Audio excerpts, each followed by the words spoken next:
ta đánh. Tiện tì, còn dám đun nước nóng giặt đồ. Ngươi tưởng mình thật sự là nhị tiểu thư sao? Dùng nước đá cho ta, phò mạnh tay vào. Ngươi xem kìa, Trần Mama lại hành hạ nhị tiểu thư nữa rồi. Nhị tiểu thư gì chứ, chỉ là một đuôi tỳ giặt đồ thôi. Nó không phải việc hơi giống đại tiểu thư. Có thể lấy thân phận nhị tiểu thư gả vào phủ tướng quân thì Mama đã sớm phế ả rồi. Mama, nô tỳ biết lỗi rồi, nô tỳ không dám nữa. Cho cái thứ không biết điều nhà ngươi một trận, giơ tay lên, quỳ đủ 3 nén nhang cho ta. Nếu làm rơi, ta sẽ lột sạch đồ của ngươi, đắp da cù lên người rồi bò quanh hầu phủ 10 vòng.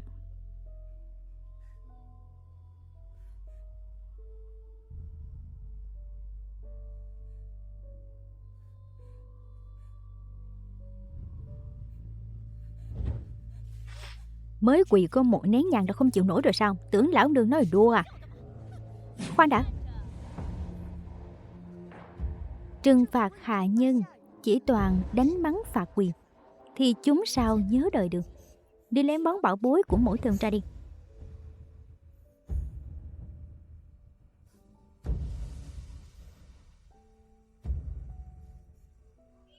Đại tiểu thư xin tha mạng, mau chọn một viên đi.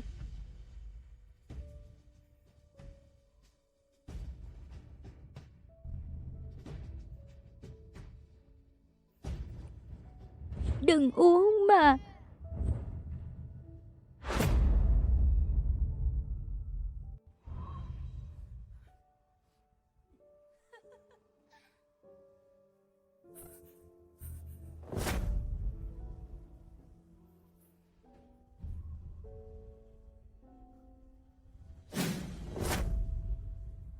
Đừng sợ. Có cái gương mặt giống hệt ta thế này, sao ta nỡ tiễn ngươi đi được. Xin đại tiểu thư tha tội.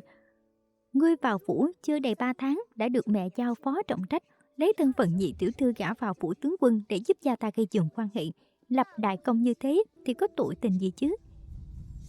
Còn theo ta đã 10 năm thông thạo thuộc y độc, nên biết rằng để thay hình đổi dạng phải chịu nỗi đau thấu xương tủy.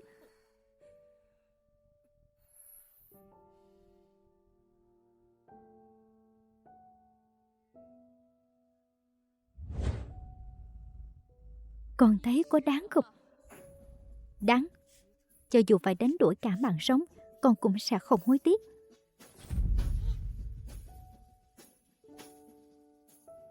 Được san sẻ với đại tiểu thư, đó là bổn phận của nô tỳ. Gương mặt này quả thật giống bổn tiểu thư như đúc từ một khuôn ra, không một chút tì vết. Nhìn kỹ lại còn thấy xinh đẹp quyến rũ hơn cả thiên kim hầu phủ nhà ta nữa. Có điều một trên gương mặt tiện tiện như ngươi đúng là xui xẻo. Đại tiểu thư, đến đủ tiện làm hỏng gương mặt này, ngày mai Hòa sư cung định vào phủ, không phải được chân dung cho phủ tướng quân thì cả hầu phủ đều sẽ bị liên lụy. Đừng tưởng đi gả thay ta mà ngươi có thể trèo đầu cưỡi cổ ta. Trong mắt bổn tiểu thư, ngươi chẳng qua chỉ là một con kiến hôi hèn mọn giữa đám bụi trần, búng tay là biến mất. Nếu để ta biết được ngươi nảy sinh những ý đồ không nên có, ta sẽ khiến cho ngươi đau khổ. Đôi thì không dám. Ngươi đương nhiên là không dám rồi. Còn không mau cút đi. Bò về cho ta. Tống Phương Lam, tất cả chỉ mới bắt đầu thôi. Những sỉ nhục ta phải chịu, ta sẽ khiến ngươi trả giá lại hết.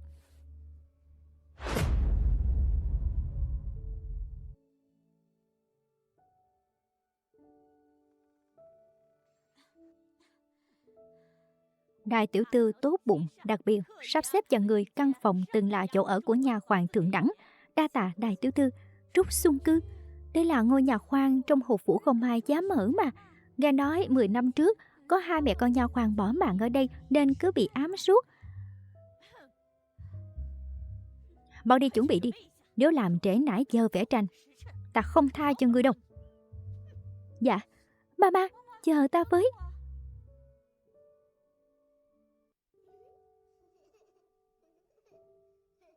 Mẹ, đẹp quá.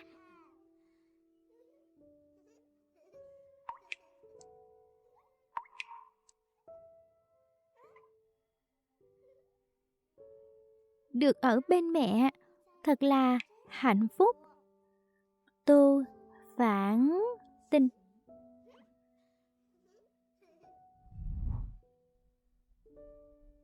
Mẹ, con đã về rồi đây. Những kẻ đã hại mẹ, con sẽ đích thân bắt chúng phải đền tội. Đại tiểu thư của phủ Vĩnh An Hầu đúng là sắc nước hương trời, lại còn đoan trang thanh nhã nữa chứ.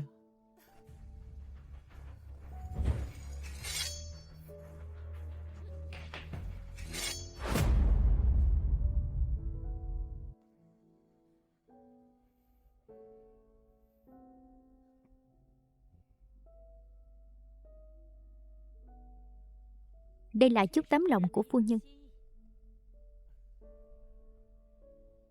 Các người cũng lui xuống đi.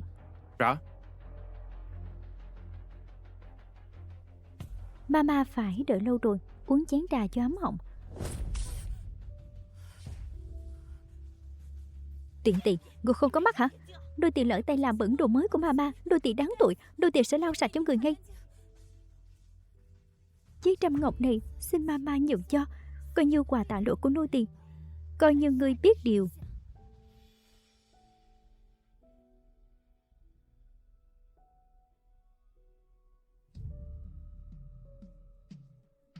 Vậy thì bắt đầu từ ngươi đi. Dẫu sao cũng là vì tiểu thư của hầu phủ rồi, sau này Hạnh Vũ sẽ theo hầu ngươi. Tạ ơn phu nhân.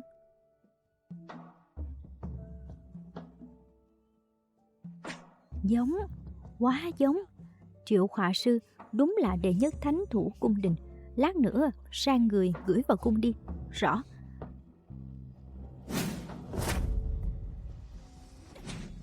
To gan lớn mật, dám hại cả hầu phủ hay sao? Cái gì?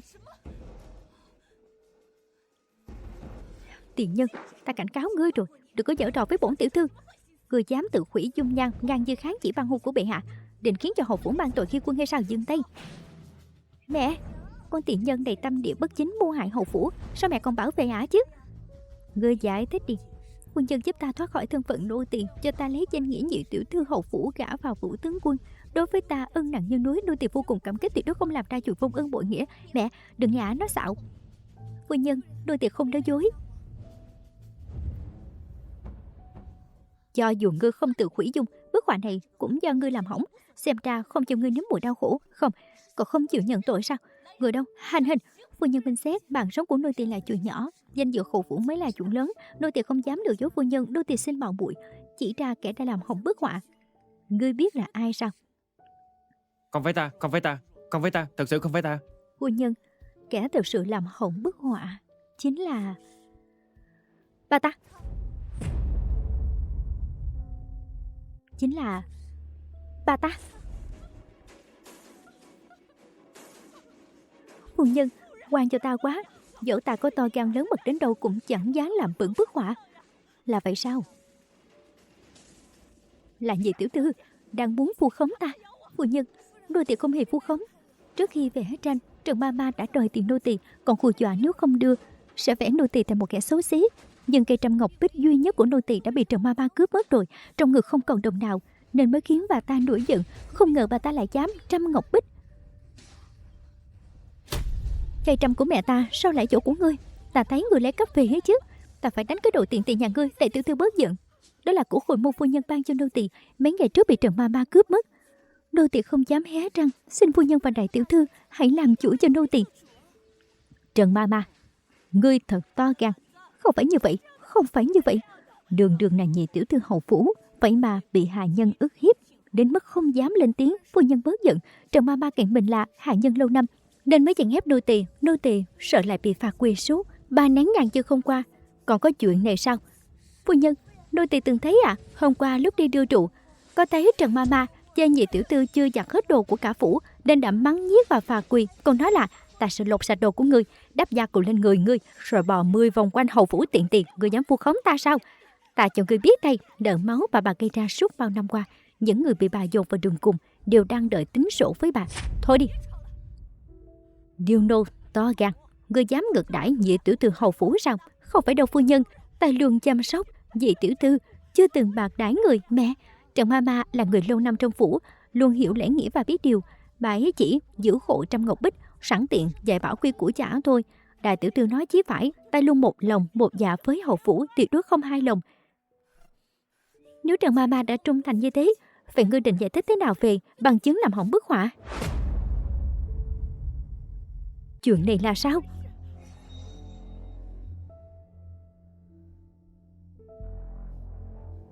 Phu nhân, Trần Mama không giỏi vẽ tranh, chắc chắn là khi làm bẩn bức họa đã vô tình để dính vào. Hay lắm, là ngươi hại ta. Ta cho ngươi biết tay. Ngươi đâu? Lôi nô tỳ độc ác này xuống, đánh 50 trượng, rồi đuổi khỏi hậu phủ. Ta oan uổng quá phu nhân. Đại tiểu thư, cứu ta với, đại tiểu thư. Ngươi dối trên lừa dưới, mưu hại hậu phủ, tội không thể tha. Lôi xuống, đánh. Rõ. Ta bị Đây. oan mà.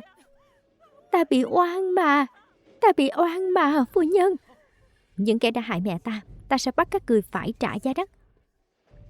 Thời gian qua, con đã chịu thiệt thòi rồi. Sau này, nếu có kẻ nào dám ức hiếp con, ta nhất định sẽ làm chủ cho con. Nô tỳ tạ ơn phu nhân, đứng lên đi. Dù con xuất thân từ một thế gia sa sút, nhưng là học trọng tài cao, cầm kỳ thiên họa đều tinh thông. Tỷ con vốn dĩ không thích những thứ này. Diện mạo của con cực kỳ giống Lam Nhi, người ngoài cũng chẳng nhận ra sơ hở. Tiệc du ngoạn của trưởng công chúa, hai đứa hãy tráo đổi thân phận để tham gia đi. Nô tỳ hiểu.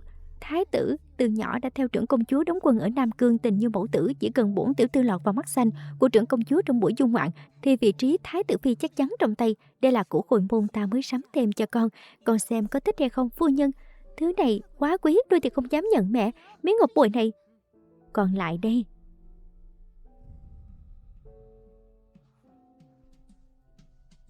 Nhận lấy đi. Nếu còn có thể thay thế phần làm tỏa sáng nhất tại tiệc du ngoạn, hầu phủ ta sẽ không để con chịu thiệt. Nô tỳ sẽ tận tâm tận lực. Lùi xuống đi. Mẹ, sao mẹ lại trao ngọc bội gia truyền cho con tiện nhân đó làm của Khôi môn? Chỉ là đồ giả thôi.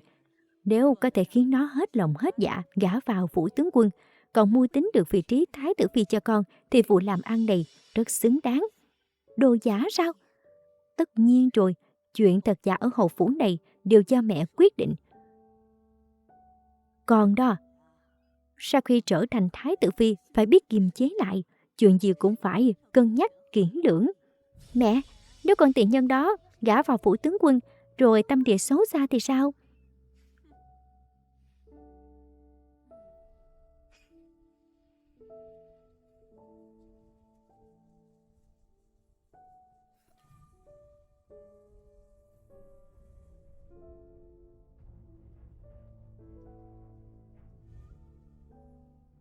Hầu phu nhân quả là thủ đoạn độc ác. Tẩm vào miếng ngọc bội này loại độc dược vạn tính được luyện từ lan hấu và mã tiền. Nếu đeo trong thời gian dài, e là sớm muộn gì ta cũng sẽ đột tử ở phủ tướng quân. Vậy thì ta sẽ cùng với các người diễn cho xong vở kịch này. Món nợ này chúng ta sẽ tính dần.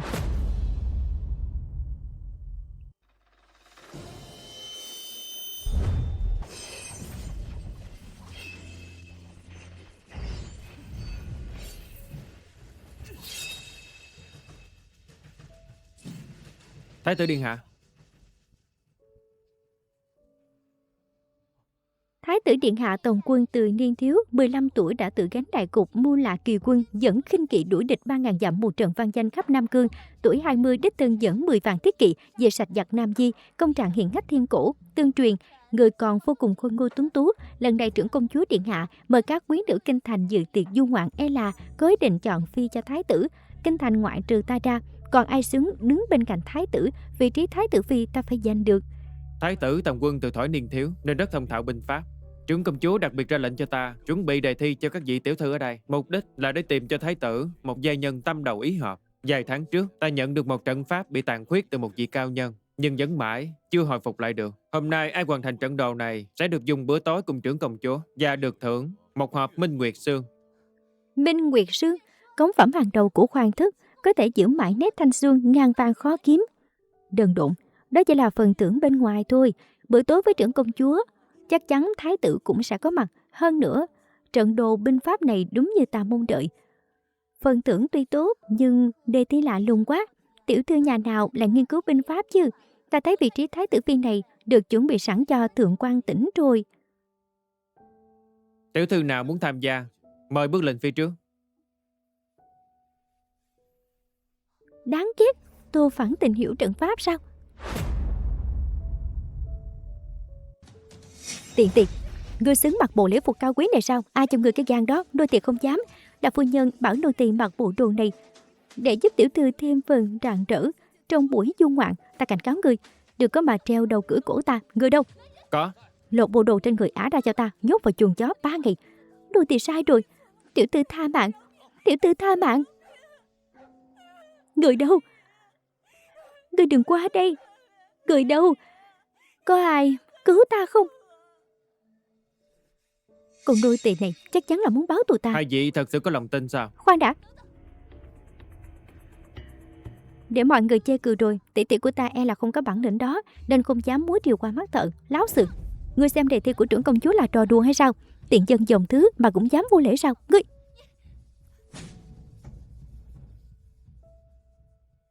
Từ tướng quân mời ngài mở trận đồ.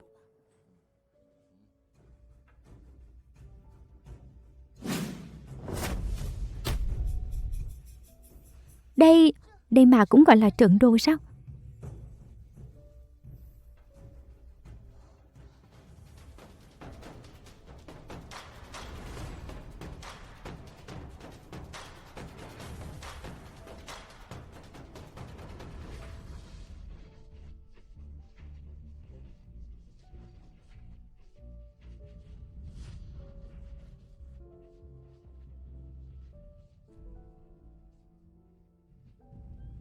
Từ tướng quân, trận đồ này thật thâm sâu khó lường.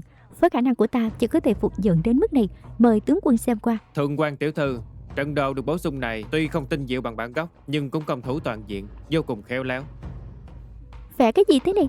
Muốn lấp liếm cho qua sao? Thái độ khởi hợt như vậy chính là bất kính với trưởng công chúa. Còn không mau quỳ xuống nhận tội. Con tiện tỳ này muốn hại ta sao? Tại ta quá lương tiện, đáng lẽ nên để lũ chó giữ xử nó cho xong mùi muội, còn không nhận tội. Tỷ tỷ ép người quá đáng. Chẳng qua là vì tin chắc trận đồ của ta không thắng nổi tỷ. Không biết tỷ tỷ có dám đánh cược với ta không? Cược gì? Cược trận đồ của ta sẽ thắng tỷ. Muội muội tự tin như vậy, lỡ không thắng được ta thì tính sao? Nếu không thắng được, ta nguyện sẽ xuống tóc đi tu. Từ nay không bàn thế sự, vĩnh viễn nương cửa vật để chuộc lại lỗi lầm ngày nay. Con tiện tỳ dám mượn danh nghĩa của ta làm bậy, nếu ả mà thua, đừng nói mất trắng vị trí thái tử phi, đời ta cũng coi như xong. Thượng quan tiểu thư, trưởng tỷ nhất thời hồ đồ, nói lời nóng nảy, phủ Vĩnh An Hầu lời nói ngàn vàng. Nếu hôm nay cô ta nuốt lời, chẳng phải sẽ làm nhục danh tiếng hậu phủ, trở thành trò cười cho thiên hạ hay sao? Đại tiểu thư yên tâm, ta tự có cách đối phó.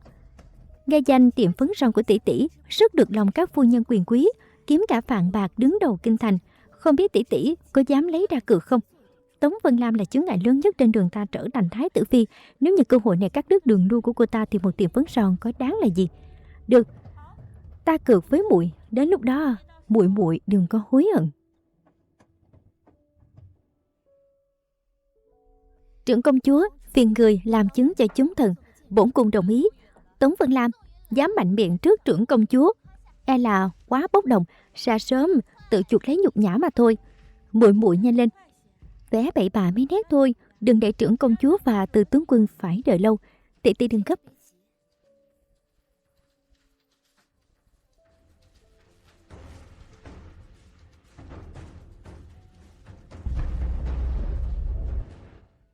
Thành trận đồ thật rồi.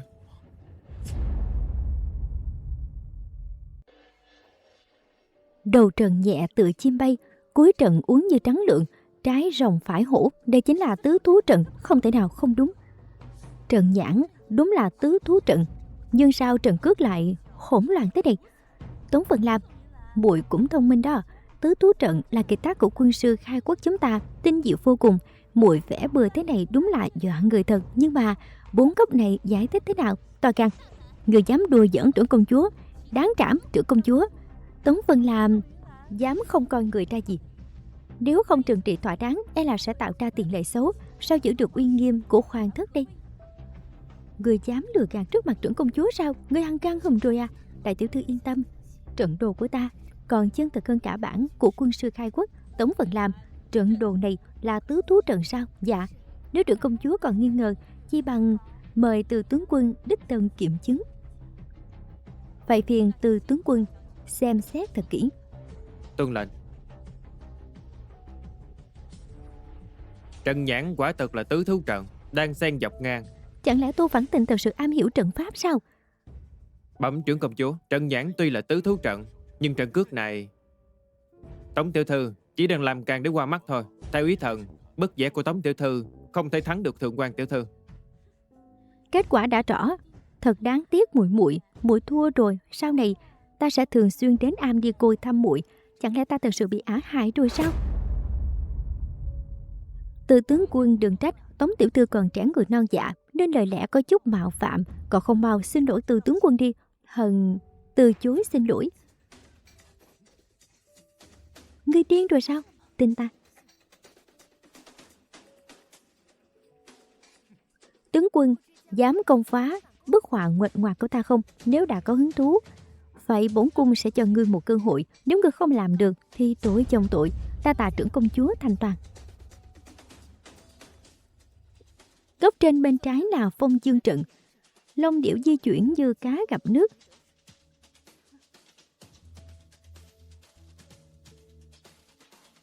Góc dưới bên phải là thiên phúc trận, cánh hổ cưỡi gió, nanh trắng ẩn sương, đúng là ra vẻ.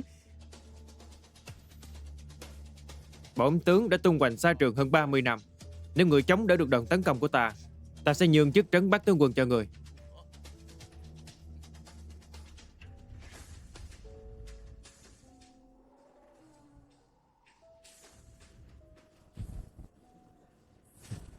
Tướng quân tự vấn lòng xem, ngài có phá được trận đồn này không? Ngươi To gan, dám mưu hại tướng quân triều đình, lôi ra ngoài đền tội cho Tư tướng quân. Trưởng công chúa, xin hãy minh xét. thái tử giá đao.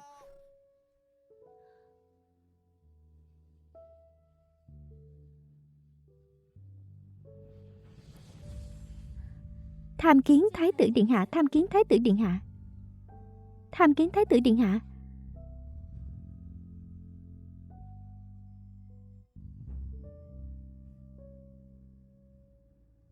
Trận đồ này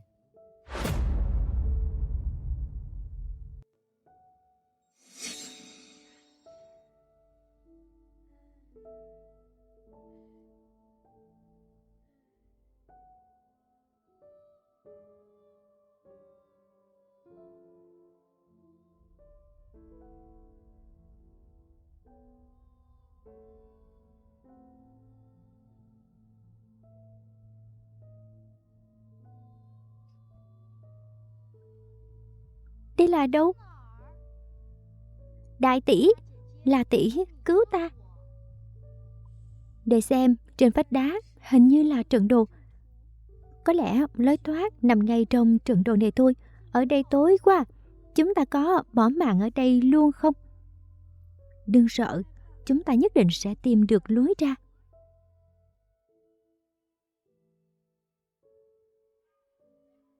Cái này hơi giống tứ thú trận mà phụ hoàng đã dạy ta.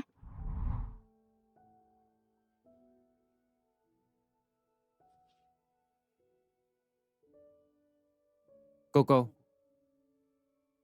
xin người thứ lỗi, con nhận ra trận đồ của Tống cô nương. Cái gì? Cô Tống cô nương không nói dối đâu. Tàn đồ này có lẽ được cô ấy khôi phục rồi. Sao có thể chứ? Ngay cả Từ tướng quân còn không khôi phục được, Tống Phần Làm sao khôi phục được chứ? Dục Nhi, sao còn có thể chắc chắn như vậy? Cô con lúc nhỏ đã từng lưu lạc dân gian, từng thấy qua một trận đồ. Lúc đó đã cảm thấy nó rất giống tứ thú trận. Bây giờ ngẫm lại, quả thực rất giống với trận đồ của Tống cô nương. Cho nên Nhi thần mới đưa ra kết luận này. Quỷ nhà đầu, bức hình đó của con rốt cuộc có gì tinh diệu hả? Ta đã đưa nó cho tướng quân họ Từ. Hắn còn tạ ơn ta đuối đích. Đến lúc đó người sẽ biết thôi. Mọi sự trùng hợp đều là sự sắp đặt từ trước cả thôi. Thái tử điện hạ, chào mừng ngài nhập cuộc. Dục Nhi nói có thật không? Cô người xem, 4 góc của trận đồ này lần lượt là phong, dân, thiên, địa. Tứ thú ở các vị trí này như được thần trợ giúp. Hơn nữa, vừa rồi Tống cô nương không hề bị lép vế trước sự tấn công của Từ tướng quân. Từ tướng quân đột nhiên ngất xỉu, có lẽ là do quá xúc động thôi. Nếu xử sai vụ án này, chẳng phải là hai người vô tội hay sao? Vậy ý của Dục Nhi là... Con nghĩ là nên lập tức truyền thái y cứu Từ tướng quân. Thái tử xưa nay vốn kiệm lời, hôm nay sao lại vì một trận đồ mà phí lời như vậy? Chẳng lẽ thái tử cố ý với Tống Vân Lam? Không được, ngôi vị thái tử phi chỉ có thể là của ta. Trưởng công chúa điện hạ, bất luận trận đồ là thật hay giả, Tống Vân Lam vẫn bị nghi mưu hại Từ tướng quân. Hờn thấy hay là nên bắt giam cô ta lại trước, nếu Từ tướng quân có mệnh hệ gì cũng có thể lập tức hành hình. Như vậy cũng coi như có lời giải thích với Từ tướng quân. Con tiện nhân Triệu Tình lại dám dồn ép mình đến mức này. Bổn cung luôn cho rằng Triệu gia là danh gia vọng tộc, nhưng không ngờ lại dạy dỗ ra một Triệu tiểu thư máu lạnh vô tình như vậy. Thái tử điện hạ, ngài hiểu lầm ta rồi. Mọi chuyện xin trưởng công chúa định đoạt. Thái tử nói cũng không phải không có lý. Trận đồ này là thật hay giả, khoan hãy bàn tới. Việc cấp bách bây giờ là cứu người. Người đâu? Đưa Từ tướng quân đến thái y viện. Khoan đã.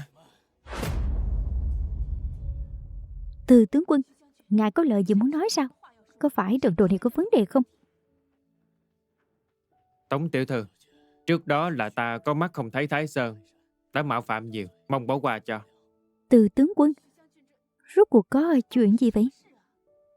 Bẩm trưởng công chúa điện hạ, vừa rồi tuy ta nhất thời hôn mê, nhưng ý thức vẫn còn tỉnh táo. Mọi chuyện diễn ra ta đều nghe thấy rất rõ ràng, đúng như lời thái tử nói. Trận đồ của Tống tiểu thư e rằng mới chính là tứ thứ trận hoàn chỉnh. Thật khiến người ta kinh ngạc. Sao có thể chứ? Từ tướng quân, ngài xem lại đi. Lỡ như nhìn nhầm thì sao? Thái tử và Từ tướng quân đều đã xác nhận rồi. Chẳng lẽ tỷ tỷ đang nghi ngờ họ sao? Bùi Mùi hiểu lầm rồi, ta không có ý đó đâu. Chỉ là ta không hiểu. Nếu đã khôi phục được trận đồ này, Từ tướng quân vốn là người điềm tĩnh, đáng lẽ phải vui mừng mới đúng. Sao lại đột nhiên uất khí, công tâm, thổ huyết ngất đi chứ? Mong tướng quân giải đáp để gỡ bỏ thắc mắc trong lòng của ta. Thôi được rồi, bổn tướng quân cũng không sợ bị chê cười.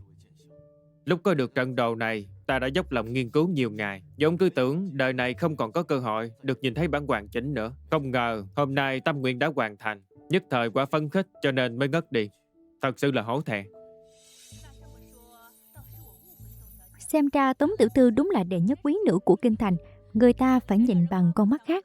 Xem ra người xuất sắc nhất hôm nay đã lộ diện rồi.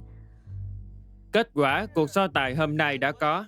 Người đứng đầu chính là đại tiểu thư của Vĩnh An Hầu Phủ, Tống Dân Lam, thưởng Minh Nguyệt Sương.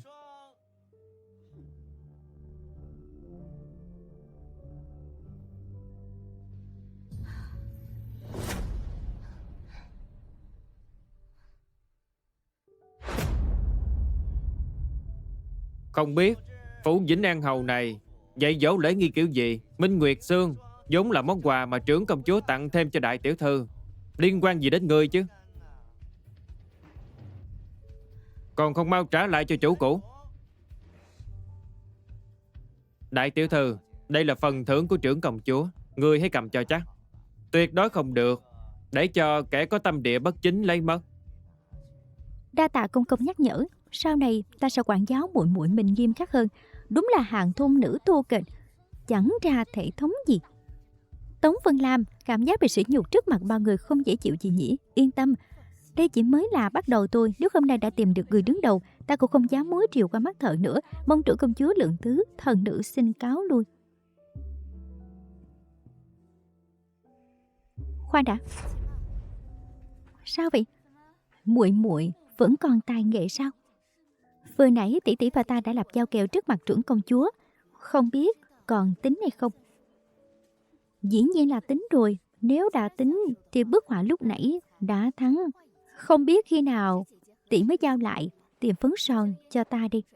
Hay là tỷ thấy sót rồi? Ngươi chỉ là một tiệm phấn son thôi, sao ta phải sót? Hôm nay ta sẽ sai người đưa đến phủ. Không hổ là đệ nhất quý nữ kinh thành, thật sảng khoái. Từ nhỏ đến lớn chưa từng có ai cướp được thứ gì từ tay ta. Cứ để người đắc ý vài ngày đi, ngươi cứ yên tâm. Cái tiệm này sớm muộn gì cũng quay về tay ta thôi, bao gồm cả vị trí thái tử phi. Vậy chúng ta hãy chống mắt lên xem. Được rồi, nếu hôm nay đã phân thắng bại và tiền cược cũng đã giao xong, buổi du ngoạn hôm nay tạm thời kết thúc. Bổn cung cũng mệt rồi, đi nghỉ ngơi trước đây. Đến lúc phản yến, các ngươi hãy sai người tới mời bổn cung. Cung tiễn trưởng công chúa. Ngươi đi theo ta. Tống tiểu thư, cô có phải là người mà năm đó đã cứu ta không? Cái mạng che mặt rách nát làm ta ngạt thở quá đi mất. Chỉ có hạng thân phận thấp kém, sinh ra để làm nô lệ như ngươi mới dùng mấy thứ tầm thường này thôi. Còn cả thượng quan Tĩnh với cái con tiện nhân Triệu Tình kia nữa, dám sỉ nhục ta trước mặt mọi người. Đại tiểu thư, đây là phủ công chúa, chúng ta nên kiềm chế lại. Đợi ta trở thành thái tử phi, ta sẽ khiến cho bọn chúng phải trả giá, trả thù cho ngày hôm nay. Còn ngươi nữa, cái trận đồ đó rốt cuộc là sao hả? Một tỷ nữ thấp kém như ngươi mà cũng hiểu được binh pháp hay sao?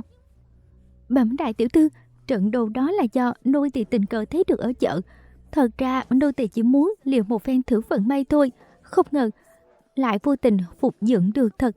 Chỉ đơn giản về sao là do nô tỳ gặp may thôi ạ. Nếu đại tiểu thư không tin, có thể ra chợ hỏi thăm thử. Có lẽ tên tiểu thư lúc đó vẫn còn chưa rời đi đâu. Thôi bỏ đi, ta tin ngươi không dám lừa ta. Quả nhiên, khi cởi bỏ cái ánh hào quang đại tiểu thư phủ Vĩnh An Hầu, ngươi cũng chỉ là một kẻ ngu ngốc tự cao tự đại. Ta muốn xem thử, khi ngươi mất đi cái hào quang này, có còn oai phong như bây giờ không? Đúng rồi, lát nữa ở yến tiệc, ngươi lo mà thể hiện cho tốt, đừng có bày trò gì nữa. Không được để bất kỳ ai phát hiện ra thân phận thật của ngươi. Nếu không thì ngươi tự biết hậu quả rồi đó. Nô tỳ xin ghi nhớ lời dạy, không phụ sự kỳ vọng của ngươi. Coi như ngươi biết điều. Tống đại tiểu thư, Tống đại tiểu thư.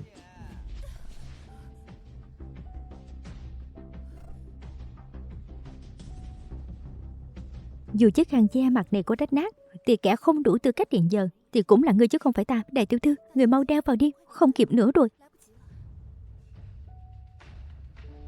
Tống tiểu thư,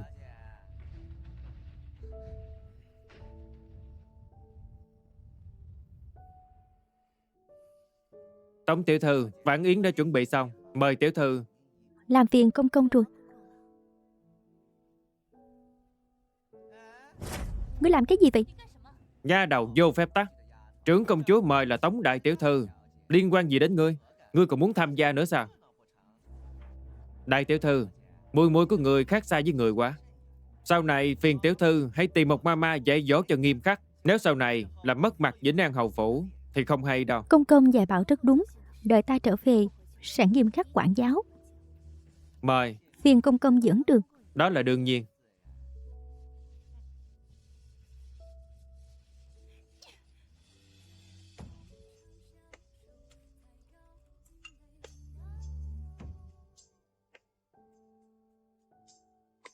Tống tiểu thư, mời đi lối này.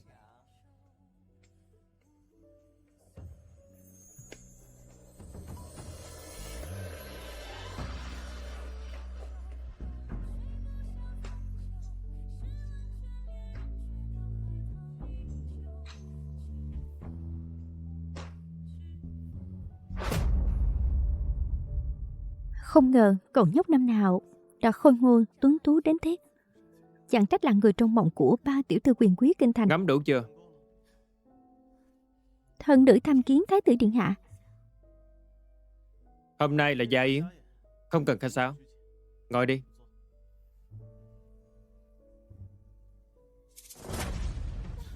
Xong rồi, Tiêu Cảnh Dục cái chất là những kẻ tâm cơ. Nếu giờ mà ta ngã vào lòng ngài, chắc chắn ngài sẽ hiểu lầm ta cố tình.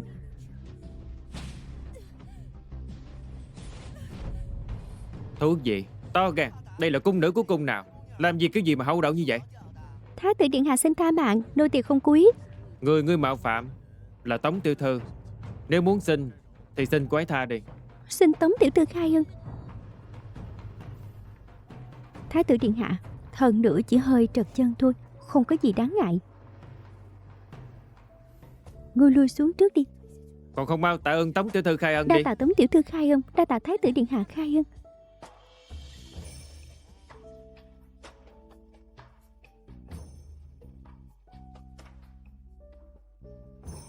Vừa rồi ngươi làm tốt lắm,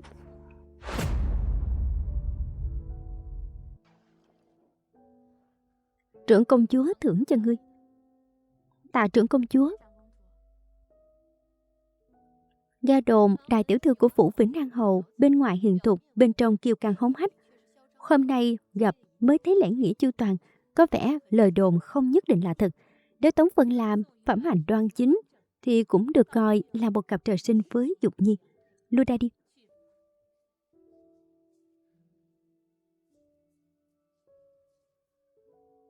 Thỉnh an thái tử điện hạ. Hôm nay trưởng công chúa không khỏe nên không tiện tham dự phản yến, đặc biệt dặn dò hai vị không cần gò bó, cứ thoải mái à. Làm phiền cô rồi, Tống tiểu thư khách sáo quá.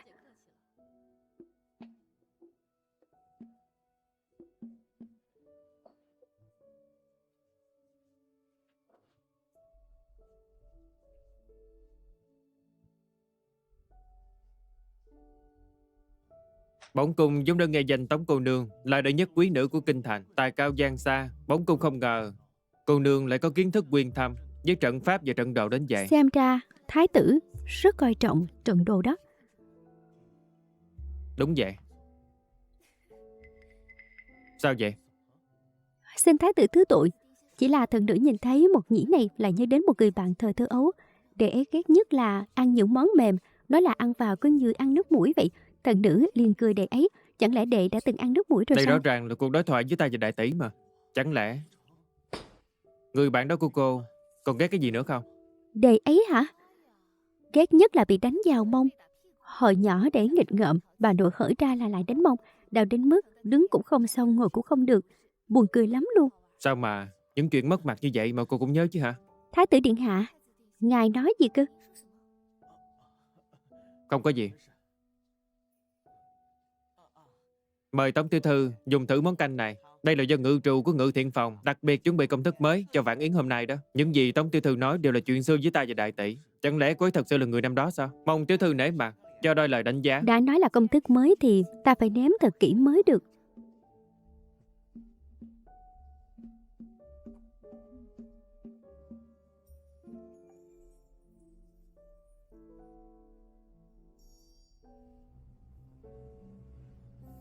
Tống tiểu thư, cô sao vậy?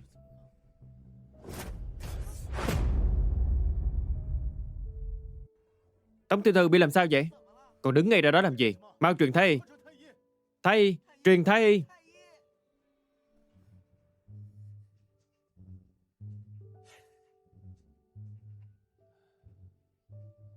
Bẩm báo điện hạ, Tống tiểu thư bị nổi mề đay. Bệnh này không giống như phát ban thông thường, cực kỳ đặc thù. Chỉ cần ăn cá là sẽ tái phát. Nhưng điện hạ không cần phải lo lắng. Chứng bệnh này tuy là dễ tái phát, nhưng chỉ cần tránh tác nhân gây bệnh, kết hợp điều dưỡng là sẽ không sao. Bổn cung biết rồi, ngươi lui xuống đi. Dạ.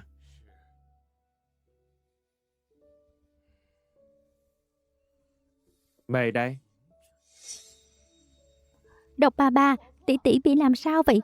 Tỷ của con bị nổi mề đay rồi. Mề đay là gì vậy?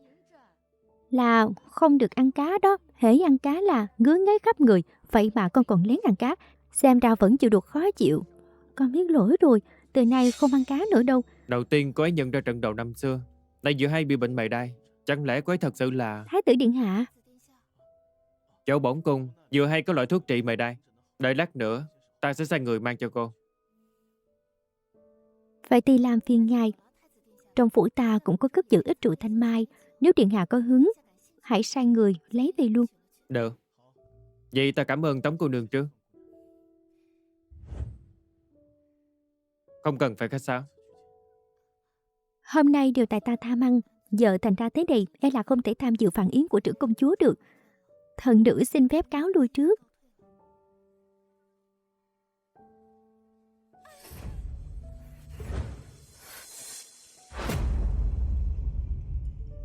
Sao vậy? Chắc chắn là do nô tỳ lúc nãy làm Tống cô nương bị treo chân rồi. Giờ phải làm sao đây? Không sao. Dùng kêu của bổn cung đưa Tống tiểu thư về. Dạ.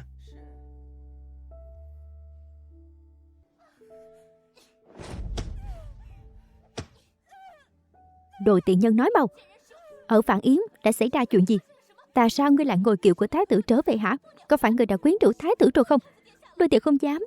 Nô tỳ vụng về, nô tỳ vô ý bị trẹo chân. Thế nên thái tử mới lệnh cho người dùng kiệu của ngài đưa nô tỳ về.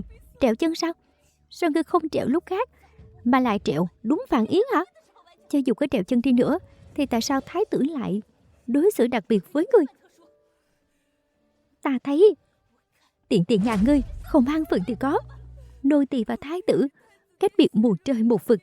Nô tỳ không dám không an phận. Chỉ là vì nô tỳ có dung mạo giống với tiểu thư nên mới khiến cho thái tử động lòng trắc ẩn. Cũng đúng. Hôm nay ngươi có cây chuối đến đâu thì cũng chỉ là một tỷ nữ hèn hạ, sao sánh được với bổn tiểu thư. Thái tử dành cho ngươi vinh dự lớn như thế cũng chỉ là nhờ vào gương mặt giống với bổn tiểu thư. Nhờ thế mới khiến cho thái tử mũi lòng thương hại. Tiểu thư nói phải. Nô tỳ xuất thân hèn kém, trước mặt tiểu thư chỉ như ánh sáng đom đóm. Tiểu thư mới là phần trăng sáng ngời. Coi như ngươi cũng biết thân phận.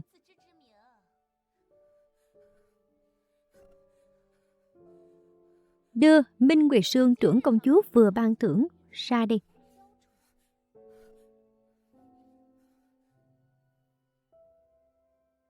Minh Nguyệt Sương là cống phẩm hoàng thất, có thể giữ mãi thanh xuân, bao nhiêu tiền cũng không mua được. Đại tiểu thư mà dùng, sau này mấy quý nữ ở kinh thành sẽ càng không so bì được với người. Mấy tiền nhân đó chẳng qua là dựa vào thế lực gia đình thôi, chứ sách chép cho ta cũng không xứng. Dạ. Tiện tiện nhà ngươi cũng được đó. Được hầu hạ đại tiểu thư là vinh hạnh của chúng nô tỳ. Minh Nguyệt Sương chỉ dùng trên mặt thì uổng quá. Nếu bôi trên các bộ phận khác sẽ càng khiến làn da trắng sáng như tuyết. Nó cũng có lý.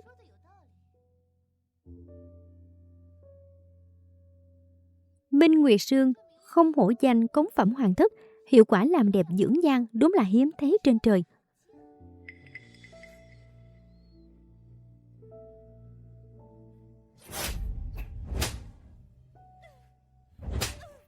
Ai cho phép ngươi cười hả? Ta cho phép ngươi cười chưa? Lúc ngươi cùng với thái tử dùng bữa tối hôm nay, ngươi cũng cười lẳng lờ như vậy hả? Nhìn cái bộ dạng hồ ly tinh của ngươi kìa, khắp người toát ra cái vẻ lẳng lơ đưa tình.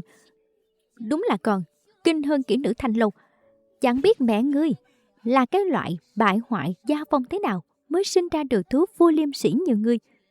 Suốt ngày chỉ biết lẳng lơ trước mặt đàn ông. Đại tiểu thư, ngươi nhìn chuẩn quá rồi đó. Nhìn cái vẻ lăng loàn đó, xem ra mẹ ả cũng chẳng phải là người đàng hoàng gì. Biết đâu lại đến từ chốn lầu xanh đấy chứ. Ả ta chính là tiện nhân do bà mẹ và mấy tên khách làng chơi sinh ra. Đúng là lẳng lơ, từ trong xương tủy mà. Hy Xuân, ngươi nói cũng có lý lắm. Mẹ ta không phải là hạng người đó. Tiện nhân dám cãi lời ta, ta thấy người chán sống rồi. Sao không soi lại gương xem mình là cái hạng gì đi. Một tiện tỳ, tưởng ta không dám trị ngươi sao? Ngươi đừng tưởng có gương mặt giống bổn tiểu thư mà có thể vênh pháo tự đắc trong hầu phủ.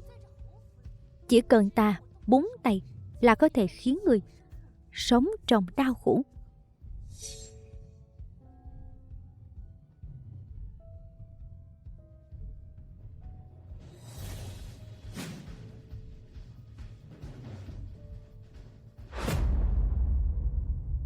Nhìn xem, ngươi biết đây là cái gì không? Chẳng phải ngươi rất lanh lợi sao? Đoán xem, ta chuẩn bị những thứ này để làm gì nào? Nô tỳ ngu muội, nô tỳ không biết. Ta nghe nói triều đại trước có một hình phạt đặc biệt dành cho phạm nhân vô cùng hiệu quả, đó là đâm từng cây tăm tre vào kẽ chân của họ. Sau đó chỉ cần xoay nhẹ một cái, phạm nhân sẽ đau đớn vô cùng. Nếu không cẩn thận hơi nặng tay một chút, hay đâm tăm tre vào sâu hơn, thì kẽ chân của phạm nhân sẽ nát bét. Ngươi sợ cái gì chứ? Ta chỉ là tán gẫu với ngươi về mấy chuyện xưa thôi. Nhưng ta lại rất tò mò, tăm tre đâm vào kẽ chân sẽ có cảm giác như thế nào? Nếu hôm nay ngươi đã không biết điều, thì ta sẽ lấy ngươi trà thử nghiệm. để xem chiêu này có hiệu quả như lời đồn hay không. Thế nào? Đại tiểu thư tha mạng, đại tiểu thư tha mạng. Ta chỉ lấy người ra thử thôi, cũng đâu có lấy mạng ngươi. Đại tiểu thư, nếu nô tỳ bị thương thì sẽ không thể tiếp tục hầu hạ người được nữa. Xin tiểu thư suy nghĩ lại. Sự lợi hại của hình phạt này nằm ở chỗ, cho dù ngươi có bị đâm tăm tre vào tất cả các kẽ chân, nhưng chỉ cần mang giày vào thì sẽ không ai nhận ra hết. Sau đó mỗi bước đi của ngươi sẽ vô cùng đau đớn. Đây chính là kết cục cho kẻ dám chống đối ta. Ngươi đã sẵn sàng chưa? Thái tử giá đao. Còn ngay ra đó làm gì? Mau đưa xuống.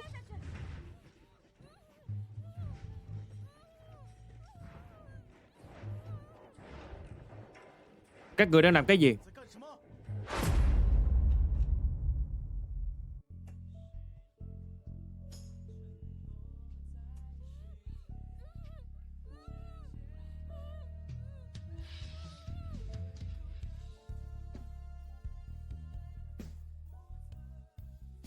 Thái tử điện hạ. Các người đang làm cái gì vậy? Thần nữ nghe nói mài tăm tre thành bột rồi cho vào hương rượu có tác dụng an thần, nên muốn thử xem lời đồn có phải là thật hay không. Không ngờ Tống tiểu thư cũng có hứng thú với hương liệu. Chỉ là mấy món đồ chơi của nữ nhi thôi, xin điện hạ đừng trêu cười thần nữ. Không biết điện hạ đột ngột ghé thăm là vì chuyện gì? Ta định sai người mang thuốc này đến, nhưng hôm nay rảnh rỗi nên ghé thăm Phủ Vĩnh An Hầu. Không làm phiền Tống tiểu thư chứ? Không có. Tạ thái tử điện hạ ban thuốc, nhưng mà công dụng của loại thuốc này là...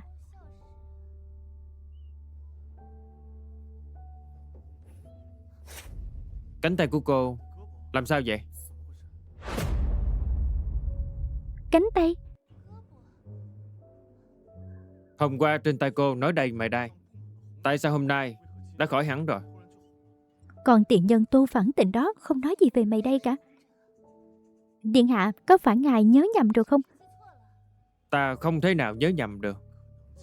Chuyện này rốt cuộc là thế nào? Bẩm báo điện hạ, hôm qua thần nữ về để dùng Minh Nguyệt Sương trưởng công chúa ban. Minh Nguyệt Sương không chỉ có công dụng làm đẹp da, thật không ngờ lại giúp mề đay trên tay thần nữ khỏi hẳn. Đúng là đồ vật từ phủ công chúa có khác, không phải tầm thường. Vậy xem ra Minh Nguyệt Sương quả thật có công hiệu phi phàm. Mai ta sẽ sai người mang thêm tới, để Tống tiểu thư tiếp tục sử dụng. Chắc chắn sẽ giúp cô mau chóng bình phục. Thần nữ tạ ơn thái tử. Hôm nay hoa quế nở rộ, người đẹp cảnh đẹp, khiến lòng người say đắm quên cả lối về. Không biết Tống tiểu thư có nhã hứng cùng với ta uống một ly hay không? Thần nữ sẵn lòng, được uống rượu cùng ngài là vinh hạnh của thần nữ. Vậy phiền thái tử điện hạ ngồi chờ ở hoa sảnh, thần nữ sẽ quay lại ngay. Vậy phiền Tống tiểu thư rồi. Niệm hạ, chăm sóc tốt cho thái tử.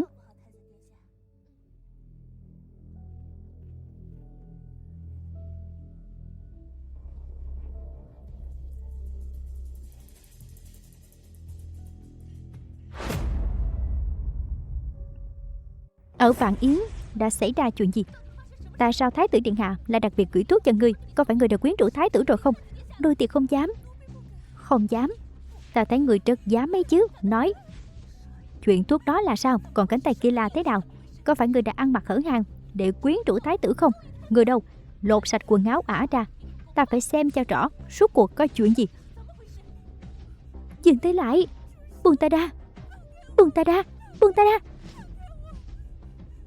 Đại tiểu thư, cánh tay nô tỳ đầy vết mày đây. Với cái bộ dạng thế này, sao nô tỳ quyến rũ thái tử được chứ? Già mồm, nếu người không dùng mấy thủ đoạn hồ ly tinh đó, thái tử trăm công ngàn việc, sao lại có công gửi thuốc cho người? Đại tiểu thư, đó là vì thái tử thương xót người nên mới gửi thuốc cho người. Đôi tỳ thấp kém, cho dù có lỡ loét hôi thối, thái tử cũng sẽ không thèm liếc nhìn một cái. Điện hạ, để tâm đến đôi tỳ, chẳng qua là vì gương mặt nô tỳ giống với người. Điện hạ gửi thuốc mời rượu thì người mà ngài nhớ đến là tiểu thư. Nô tỳ chỉ là kẻ thế thân hưởng chút hào quang của tiểu thư mới được quan tâm nhất thời thôi. Đại tiểu thư đừng hiểu lầm nô tỳ. Coi như ngươi biết điều, ngươi cũng chỉ là đứa không cha không mẹ thân côi thế cô hèn mọn mà thôi. Thái tử ban thuốc cho ngươi chẳng phải là vì gương mặt này của ta sao? Đại tiểu thư nói chí phải. Ta cảnh cáo ngươi, nếu ngươi dám quyến rũ thái tử, ta sẽ khiến ngươi trở thành hạng người thấp hèn hơn cả kỹ nữ gấp trăm lần như hôm nay. Quyến rũ có thể thu hút được thái tử điện hạ, đâu chỉ nhờ một khuôn mặt đẹp. Khuôn mặt này chỉ là thủ đoạn để ta tiếp cận thái tử thôi.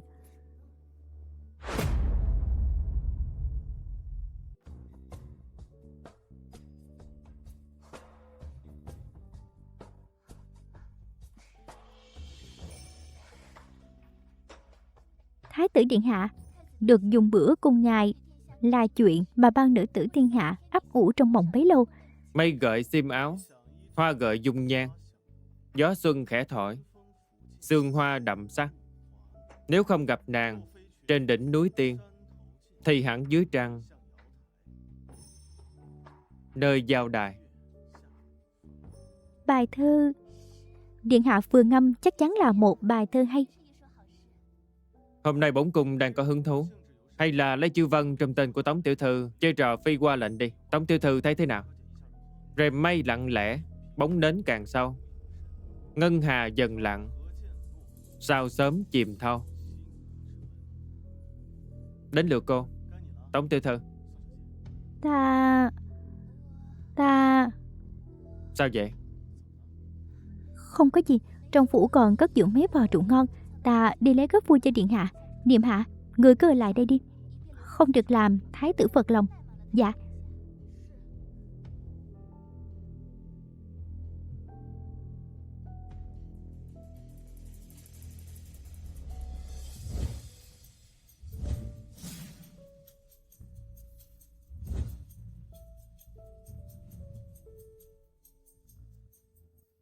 Mau, thái tử còn đang đợi ta đối phi hoa lệnh với ngài đó. Xong thì mau qua đó đi.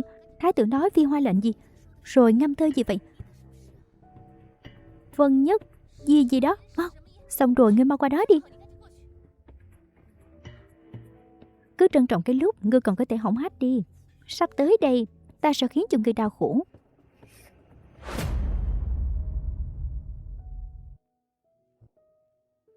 Cô ấy thật sự là đại tỷ sao? Tại sao luôn có một cảm giác xa lạ khó tả vậy? Nhưng nếu như là thật, sao cô ấy lại bị một trò phi qua lệnh nhỏ nhoi làm khó, rồi còn phải tìm cớ rời đi chứ? Một áng mây trắng lững lờ bay xa, bến phong xanh đổi sầu không xiết. Một dần trăng tròn chia đều sắc thu, soi sáng ngàn dặm giữa tầng mây. Trời quang hạt trắng vút qua tầng mây, chợt đưa thiên hứng lên tầng trời xanh. Tống tiểu thư thông hiểu binh pháp, ngay cả phi qua lệnh cũng chẳng làm khó được. Vậy lúc nãy tại sao phải tìm cớ rời đi chứ? Chẳng lẽ là đang trêu đùa ta sao? Thái tử điện hạ, ngài quan uổng cho thần nữ rồi. Thần nữ chỉ muốn đi lấy rượu để góp vui thôi.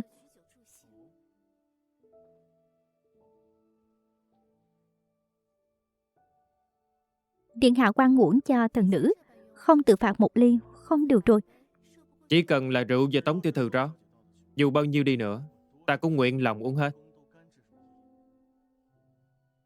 Rượu này có cho thêm dâu tây của Nam Cương. Dân Lam, cô thật sự là tỷ tỷ năm đó sao? Đồ tiện nhân này, quả nhiên lén lút ta quyến rũ thái tử điện hạ. Ta sẽ cho ngươi biết hậu quả của việc tranh giành thái tử với ta. Thái tử điện hạ, người sao vậy? Là bổn cung thất lễ rồi. Trong rượu của cô có thêm dâu tây của Nam Cương phải không? Đúng vậy, điện hạ thật sự rất tin tưởng. Đây là loại dâu tây thần nữ đặc biệt chuyển từ Nam Cương về dùng để nấu rượu. Không biết có hợp ý điện hạ không? Tại sao? Tại sao Tống tiểu thư lại giống cô ấy mà cũng không giống? Tại sao lại có nhiều sự trùng hợp đến vậy? Nếu thật sự là cô ấy thì tại sao không chịu nhận ra ta chứ? Thái tử điện hạ, Hồi bổn cung còn nhỏ, từng cùng một vị cố nhân thường xuyên đi hái loại dâu này. Hôm nay đột nhiên nếm lại được hương vị quen thuộc nên mới thất lễ. Mong Tống tiểu thư đừng trách. hóa ra những chuyện năm xưa ngài ấy còn nhớ rõ. Chắc hẳn vì cố nhân đó có vị trí rất đặc biệt trong lòng thái tử, nên thái tử mới ghi nhớ sâu đậm như vậy. Cô ấy là ân nhân cứu mạng của ta, cũng là nữ nhân xinh đẹp, lương thiện nhất trên thế gian này. Cũng không còn sớm nữa, bổn cung xin phép cáo từ trước. Hôm nay đã làm phiền rồi, mong Tống tiểu thư lượng thứ. Cung tiễn thái tử điện hạ.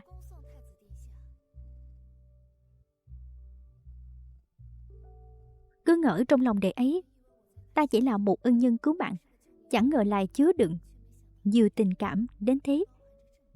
Chẳng lẽ là do ta quá khờ khạo sao?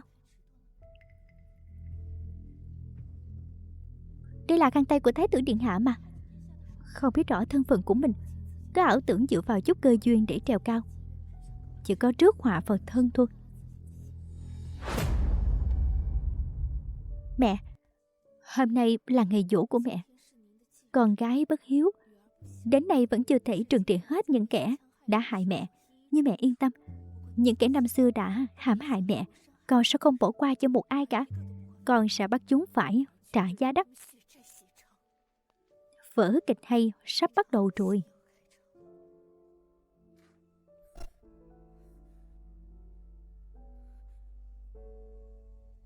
Đại tiểu thư, sao người lại tới đây? Có phải là ngươi không? Đại tiểu thư, nô tỳ không hiểu ý của người. Còn định giả ngốc sao? Thái tử điện hạ hôm kia vô ý làm mất chiếc khăn tay, tìm khắp hầu phủ cũng không thấy. Chắc chắn là ngươi đã giấu chiếc khăn đó, định leo lên giường của thái tử. Đại tiểu thư minh xét, nô tỳ không dám làm chuyện có lỗi với người, vừa ăn cướp vừa la làng. Ta đây thấy nhiều rồi, có phải người trộm hay không? Lục soát là biết ngay. Người đâu? Lục soát cho ta. Đúng vậy, lục soát cho kỹ vào.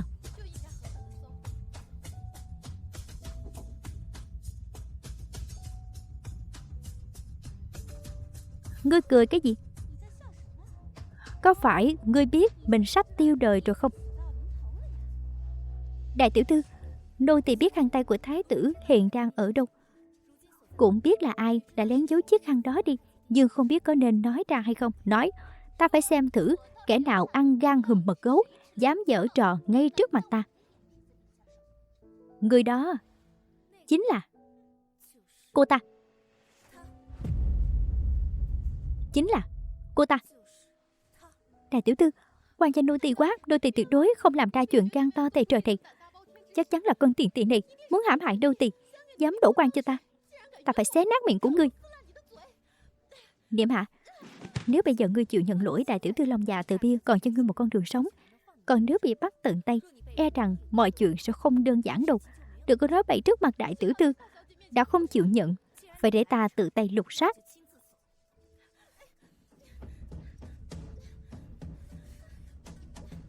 Đại tiểu thư nhìn xem, giờ đã bắt tận tay rồi, ngươi còn gì bào chữa hay không? Không phải đâu, đại tiểu thư, nô tỳ bị quan mà. Nô tỳ cũng không biết tại sao khăn tay của điện hạ là ở chỗ của nô tỳ. Đúng là khăn tay của thái tử điện hạ. Cổn nô tài, gan to bằng trời. Bình thường ta đối xử với người không tệ, ngươi lại dám tư tưởng đến nam nhân của ta. Chán sống rồi hả? Nô tỳ bị quan. Quan ư? Đại tiểu thư, người nhất định phải tin nô tỳ. Nô tỳ một lòng trung thành với người. Nô tỳ chính là con chó của người, sao có thể phản bội người được chứ? Chó cùng thì cũng dứt dậu thôi, huống hồ là hạng tiện tỳ xuất thân hèn kém như ngươi. Người đâu? Tìm ngay văn bản tự bán thân của con tiện tỳ này ra đây, rồi bán cho bọn buôn người. Chọn kỹ viện nào nhiều khách nhất kinh thành, bán nó vào đó cho ta. Dạ. Đại tiểu thư, nô tỳ biết lỗi rồi, nô tỳ không dám nữa đâu, đại tiểu thư. Ta đã nói rồi, kẻ nào dám phản bội ta, có ý đồ bất chính với thái tử, ta nhất định sẽ khiến cho kẻ đó sống trong địa ngục, sống không bằng chết. Niệm hạ chính là một bài học đắt giá. Tống Vân Lam, người tiếp theo sẽ là ngươi.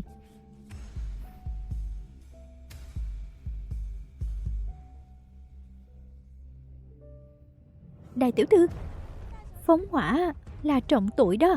Nếu để phu nhân biết được, người sẽ phạt nô tiền nặng lắm. Ngươi sợ cái gì? Ta bảo người phóng hỏa, có phạt thì cũng phạt ta. Con tiện nhân Tô Phản Tình đó chắc chắn nghĩ rằng ả sắp thay ta gả vào phủ tướng quân, nên mới tưởng là ta không dám động vào ả. Thế nên hôm đó mới dám phát gương mặt giống ta, điêu quyến rũ thái tử. Hôm nay ta sẽ cho ả biết thái tử chỉ thuộc về một mình ta. Nhưng mà đại tiểu thư, nếu Tô Phản Tình đi đời, biết ăn nói sao với phụ tướng quân đây, thế nên ta mới bảo người phóng hỏa. Nếu con tiện nhân đó biến mất, vừa hay có thể hủy hôn ước với phụ tướng quân, họ sẽ chẳng đời nào rước một cái xác về phủ đâu.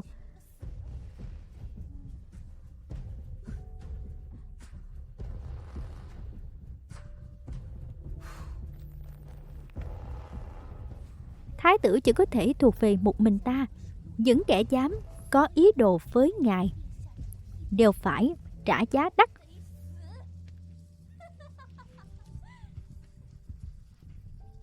Ta lại muốn xem thử ngọn lửa chính tay ngươi châm có thiêu cả ngươi thành tro bụi không.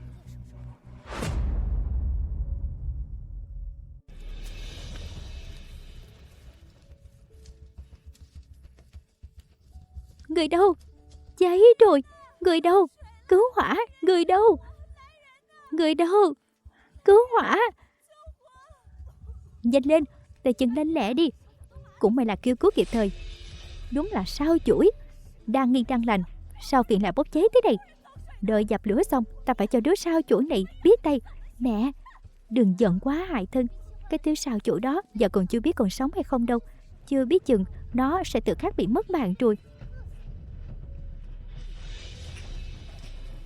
Phu nhân, cứu mạng.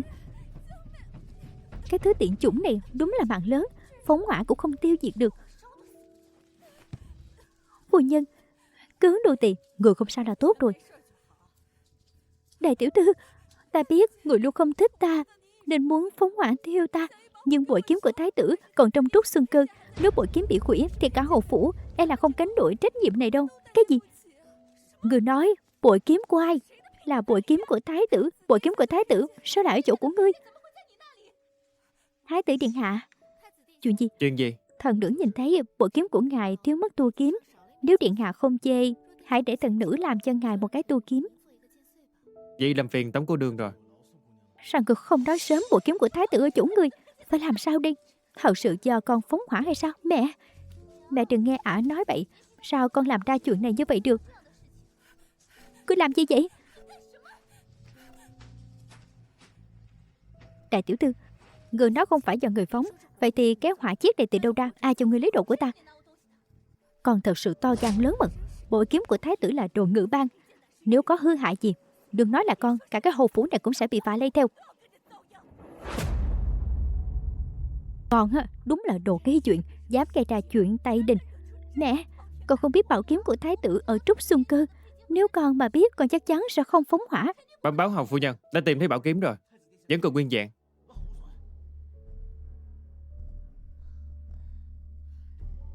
Thân là đại tiểu thư của hầu phủ, lại dám phóng hỏa trong phủ. Xem ra ta đã quá nuông chiều con rồi. Nếu đã như vậy, con cần phải học lại quy tắc. Mẹ, người đâu? Mau đưa đại tiểu thư đi, nhốt vào từ đường sám hối 5 ngày, bắt đầu từ ngày mai, sửa sang lại trúc xung cư. Tất cả chi phí trừ vào tiền hàng tháng của đại tiểu thư. Mẹ, con biết lỗi rồi, con sẽ không tái phạm nữa đâu. Con không dám nữa đâu.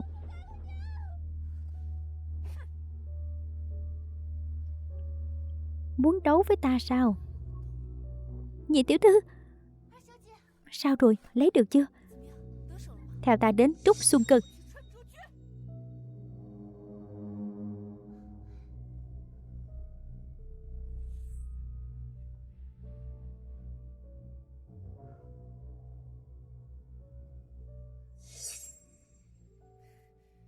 Tống Vân Lam đã giúp ta làm một việc lớn. Có được cuốn sổ này, hầu phu nhân cũng sớm trở thành kẻ tội đồ thôi.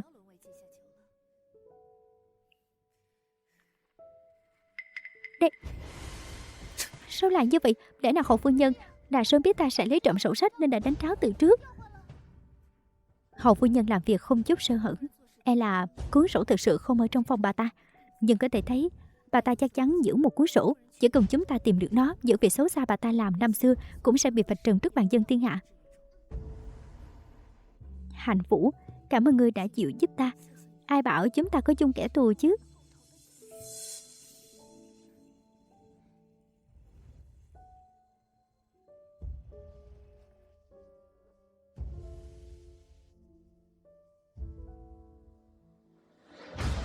Giỏi lắm. Dám tính kế cả ta. Không xem lại bản tường có mấy cái bạn.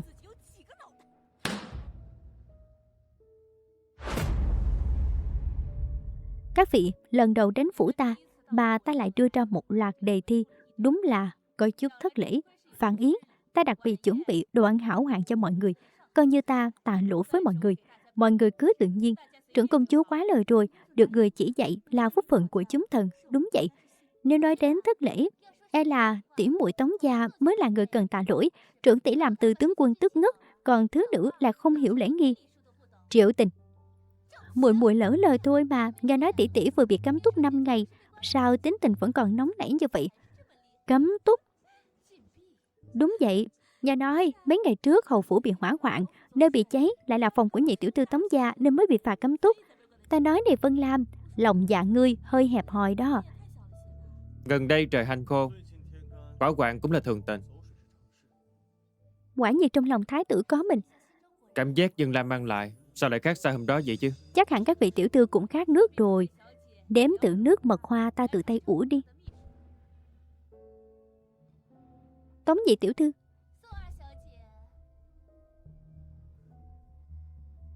Sao vậy? Ngươi không định nể mặt trưởng công chúa sao? Chỉ là một nhị tiểu thư lưu lạc bên ngoài, không chỉnh đốn được tỷ tỷ ngươi, thì để ta dạy bảo ngươi. Mau tìm đại một cái cớ rút ra ngoài, đừng có lởn vởn trước mặt ta nữa. Lát nữa thái tử còn tâm tình với ta nữa.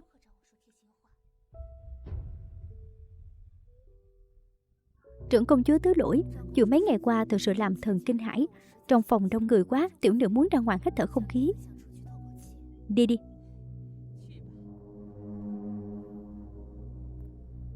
Cô, con xin phép lưu trước. Được.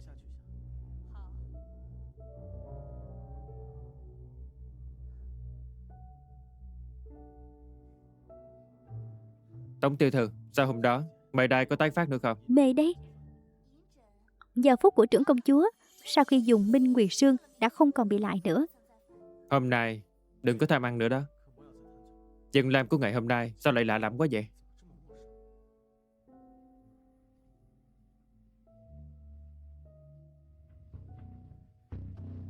Nước của trưởng công chúa không đúng là Triệu Tình. Sơ suất quá.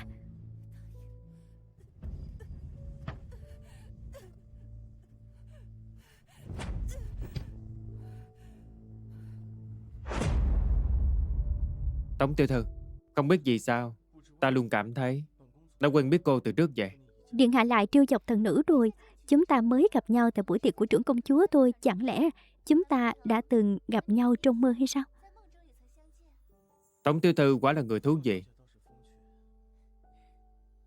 Nào, thần nữ kính điện hạ một ly. Lẽ nào vẫn còn người khác hiểu được trận đầu đó sao? Điện hạ, ngài quanh năm chinh chiến bên ngoài, nhớ phải tự chăm sóc tốt cho bản thân.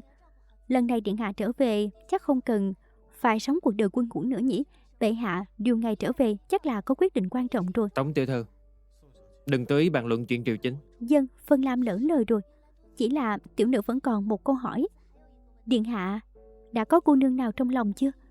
Thái tử điện hạ, Thái tử điện hạ, không xong rồi. Có một cô nương che mặt ngất xỉu. Che mặt sao? Chẳng lẽ là Tống nhị tiểu thư? Điện hạ, trên thế gian này nữ nhi che mặt nhiều như sao trời. Chưa chắc đã là muội muội của thần nữ đâu. Chúng ta đang bàn chuyện đại sự, đừng để những chuyện không rõ ràng làm trì hoãn. Hay là chúng ta cứ trò chuyện đi. Bổn cung trước đây cứ ngỡ Tống tiểu thư là người có lòng nhân từ, nhưng tình cảnh hôm nay thật sự khiến cho ta phải ngỡ ngàng. Phải chăng trước kia là ta đã nhìn lầm cô? Thái tử điện hạ, mãi mới được nói với thái tử vài ba câu mà giận hay rồi đều bị tiện tỳ đó phá hỏng hết.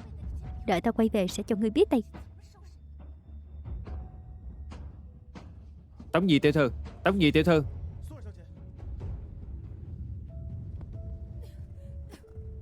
Tống nhị tiểu thư, cô có sao không? Thái tử điện hạ. Sao giọng nói này lại quen thuộc vậy? Không lẽ Không được.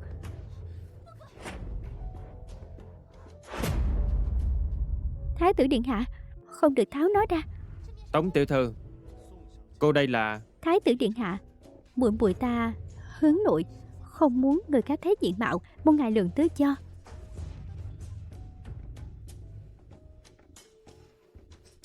Gần đây tiểu nữ luôn bất an trong lòng, vừa nãy thấy một con mèo bự nên sợ đến mức tới không thở nổi. Trước lúc hoảng loạn, may nhờ có điện hạ kịp thời cứu giúp, hiện thần nữ đã không sao rồi.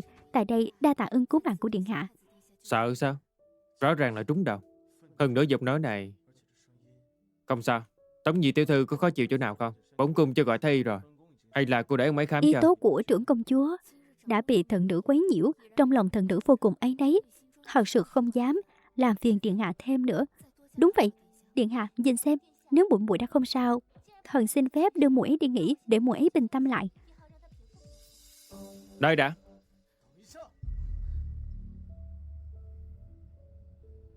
Không được.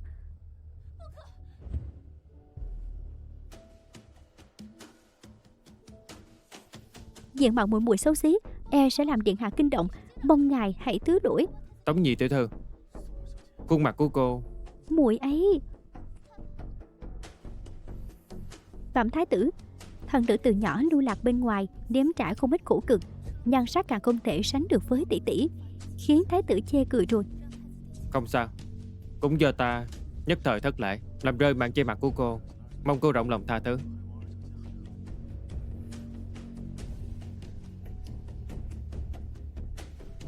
Đa tạ ơn cứu mạng của thái tử hôm nay.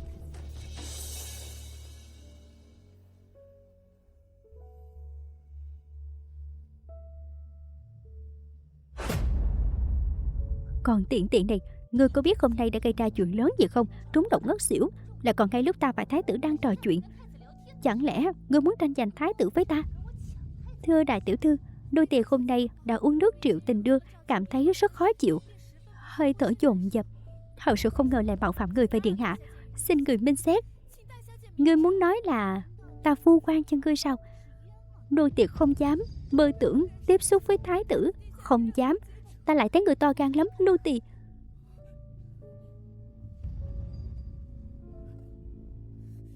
Ta cho người quyến rũ thái tử, cho người không thở được này, cho người tranh giành với ta.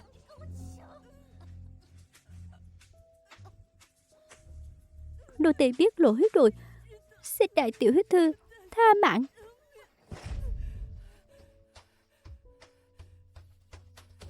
Các ngươi nhìn Á ta đi, nhìn vẻ mặt đáng thương tội nghiệp này. Tội chứ kìa, chắc ngươi dùng cái bộ dạng hồ ly này để quyến rũ thái tử đúng không? Nô tỳ không dám, nô tỳ và thái tử khác biệt một trời một vực. Thái tử và đại tiểu thư mới là một cặp trời sinh. Nô tỳ không dám làm càng. Bây giờ mới biết cầu xin sao? Đừng tưởng ta không thấy ánh mắt thái tử nhìn ngươi. Còn tiện tiện nhà ngươi thì có gì tốt?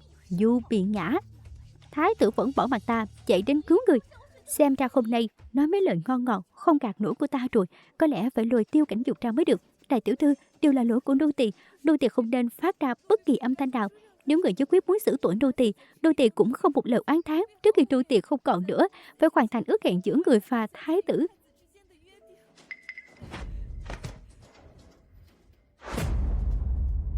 Hẹn ước giữa ta và thái tử? Hẹn ước gì? Thái tử từng nói, thanh kiếm của ngài tuy sắc bén nhưng lại thiếu cái tua kiếm, nên đã dặn nô tỳ thiêu một cái tua kiếm treo lên đó. Hôm nay đại tiểu thư nếu nhất quyết muốn xử lý nô tỳ không một lời oán thán, chỉ mong dùng tua kiếm này kết duyên cho người và thái tử. Còn có cả chuyện này hay sao? Sao người không nói sớm? Bẩm đại tiểu thư, trước đó Trúc Xuân Cơ xảy ra hỏa hoạn, nô tỳ nhất thời hoảng sợ nên đã quên mất chuyện này. Chuyện quan trọng thế người cũng quên được. Người cố ý muốn ta và thái tử sinh lòng hiềm khích có đúng không? Nô tỳ không dám. Nếu lại con tiện tiền này là thật thì chi bằng giữ lại cái mạng của nó. Nếu cái tua kiếm đó khiến cho thái tử vui lòng, đối với ta cũng là chuyện tốt. Bỏ đi, hôm nay coi như ngươi mạng lớn, nhớ kỹ là tua kiếm đã cứu mạng ngươi. Nếu chuyện này xảy ra sai sót, đừng trách ta tàn nhẫn. Nô tỳ tạ ơn đại tiểu thư. Đại tiểu thư nhân từ bao dung, chắc chắn sẽ cùng với thái tử nên duyên.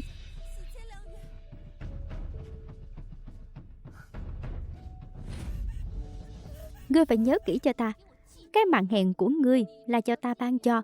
Ta muốn thì ngươi mới được sống, ta không muốn thì không ai cứu nổi người đâu. Chuyện ngày hôm nay ta không muốn thấy lại lần thứ hai. Nô tỳ xin nghe đại tiểu thư. Nỗi nhục hôm nay, sau này ta sẽ đòi lại gấp bội.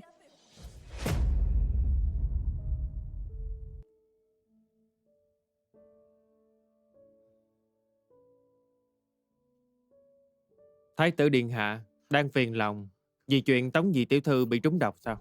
Phải. Cũng không phải. Không hiểu tại sao bổn cung luôn cảm thấy Tống tiểu thư có chút gì đó kỳ lạ. Nô tài thật sự không hiểu ý của điện hạ. Bổn cung cứ ngỡ Tống tiểu thư chính là cố nhân năm xưa, nhưng cảm giác quen thuộc đó lúc có lúc không, khiến ta nhất thời khó lòng xác nhận. Trước đây dù tiếp xúc với Tống tiểu thư không nhiều, nhưng ta có thể khẳng định cô ấy không phải là hạng người ngang ngược. Nhưng lần trước ở phủ trưởng công chúa, cô ấy lại quá đỗi gay gắt và hống hách, cứ như hai người khác nhau vậy. Đúng là một chuyện kỳ lạ. Nhị tiểu thư Tống gia cũng có chút kỳ lạ. Bổn cung chưa từng tiếp xúc với cô ta, nhưng lại nhìn thấy hình bóng cố nhân trên người cô ta, khiến ta suýt nữa nhận lầm người. Hai vị tiểu thư là tỷ muội, có nét tương đồng cũng là lẽ thường tình. Nếu đúng như điện hạ nói, e rằng hai tỷ muội họ thật sự có điều gì đó kỳ lạ. Điện hạ, hai vị tiểu thư của Vĩnh An hầu phủ đến bái kiến, cho họ vào đi.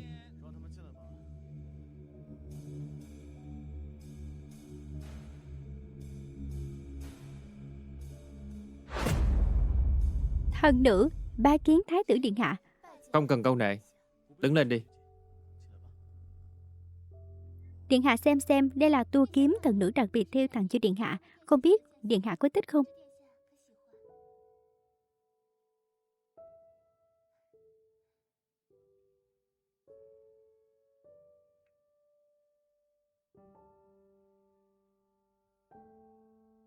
Loại hoa này là đặc trưng của Nam Cương, nếu không tận mắt nhìn thấy thì không thể vẽ ra được. Cô rốt cuộc là ai? Điện hạ, ngài sao vậy? Thần nữ là Vân Lam, đại tiểu thư của phủ Vĩnh An hầu, điện hạ quên rồi sao? Bổn cung đương nhiên biết cô là đại tiểu thư của phủ Vĩnh An hầu, nhưng loài hoa trên tô kiếm này cô giải thích thế nào đây? Hoa? Loài hoa này là đặc trưng của Nam Cương, người ở kinh thành không thể nào biết được. Tại sao cô lại biết được chứ? Chuyện này... Hoa cỏ trong thiên hạ tuy khác chủng loại, nhưng hình dáng cũng na ná nhau thôi, biết đâu chỉ là trông hơi giống thôi. Tuyệt đối không thể nào. Bổn cung từ nhỏ đã lớn lên ở Nam Cương, không thể nhìn lầm được. Trừ phi cái tua kiếm này không phải do chính tay cô làm. Điện hạ, ngài thật sự hiểu lầm rồi. Cái tua kiếm này do chính tay thần nữ làm. Chỉ là loài hoa này... Loài hoa này...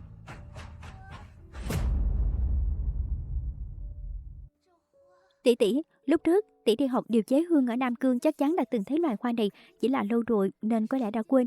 Ta lúc nào đi Nam... Muội nói có lý, có lẽ là lúc trước học điều chế hương thần đã từng thấy, chỉ là quên mất tên của nó thôi. Lần trước ta nghe Tống tiểu thư nói là lúc nhỏ chưa từng đi qua Nam Cương mà. Chuyện này có lẽ tỷ ấy nhớ nhầm thôi ạ. À phải, có lẽ thần nhớ nhầm thời gian. Vậy sao trước đây không thấy cô nhắc tới chuyện này vậy? Tỷ ấy luôn dạy bảo ta ra ngoài phải khiêm tốn, không được quá phô trương. Thế nên tỷ chắc là không muốn gây sự chú ý, mới không chủ động nhắc tới. Phải, kinh thành nhân tài lớp lớp, thần nữ thật sự không dám phô trương. Xem ra trước đây ta đã lo xa rồi. Tống tiểu thư chắc chắn là đại tỷ năm xưa ta đang tìm kiếm. Vậy điện hạ, ngài có thích tua kiếm này không? Chỉ cần là đồ tự tay cô làm, ta đều thích cả. Nếu điện hạ đã thích thì thần nữ cũng yên tâm rồi. Không còn sớm nữa, thần nữ và muội xin phép cáo lui. Được. Chỉ là một cái tua kiếm thôi mà, chẳng lẽ trong lòng đệ ấy ta quan trọng đến vậy sao?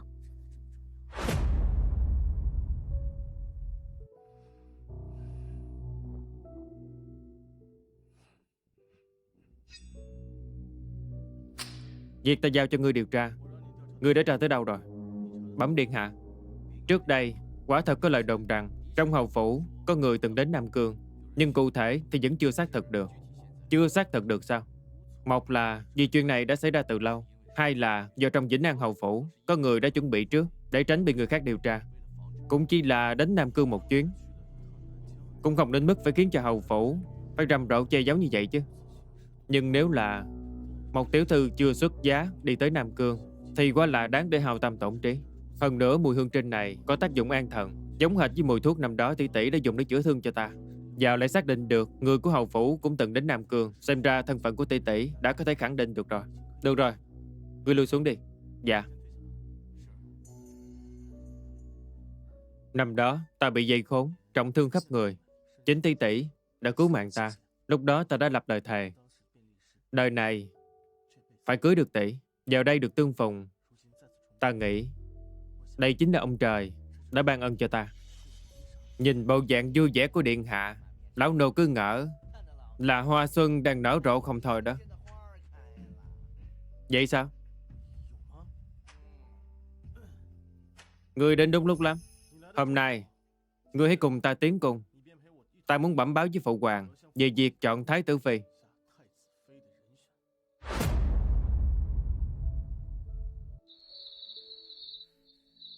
Hầu phu nhân vốn xảo quyệt đa nghi, chắc chắn sẽ cất giấu sổ sách ở một nơi cực kỳ bí mật. Nếu chúng ta đã không tìm ra, chi bằng hãy để cho bà ta tự đem quyển sổ đó ra. Để hầu phu nhân tự lấy sổ ra, sao có thể chứ? Có gì mà không thể. Ta sẽ tìm cách dụ hộ vệ đi, trộm lẻn vào phủ. Hầu phu nhân nhất định sẽ lo lắng quyển sổ đó xảy ra chuyện. Lúc đó người chỉ cần ẩn mình quan sát nơi bà ta giấu cuốn sổ, mọi chuyện coi như xong. Liệu có ổn hay không?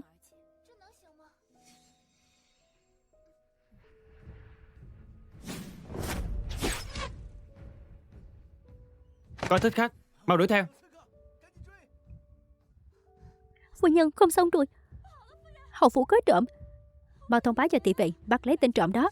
Ta muốn xem kẻ nào to gan dám tới phủ Vĩnh An Hầu làm càng. Dạ. Lưu Phúc, Có. Phu nhân. mau đi xem sổ sách của ta.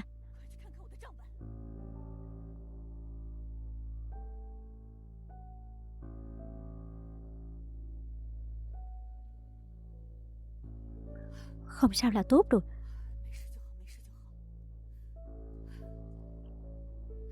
Cất nó về chỗ cũ đi.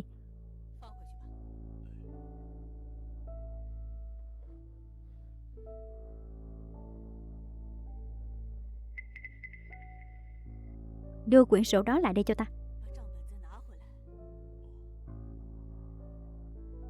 Phu nhân, người... Chỗ ta đã không còn an toàn.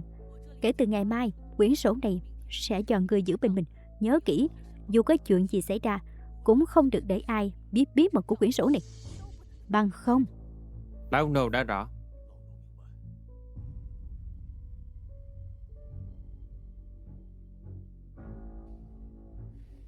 Trúc Xuân Cơ không ngờ lại không an phận.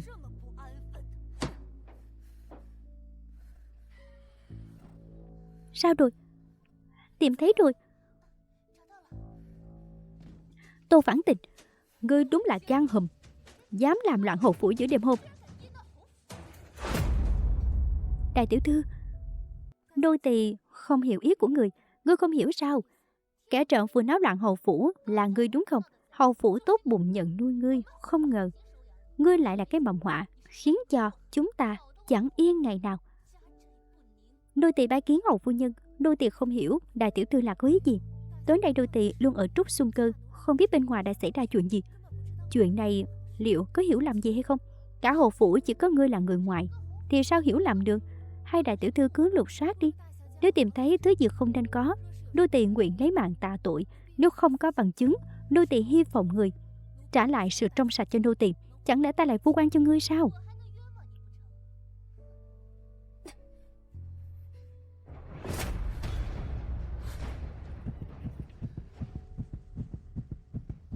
Ngươi là cái thá gì mà dám mặc đồ giống hệt ta?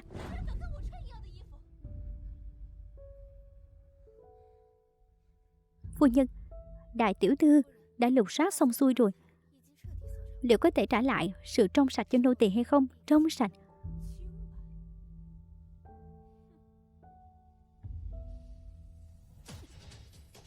Ngươi rốt cuộc là ai?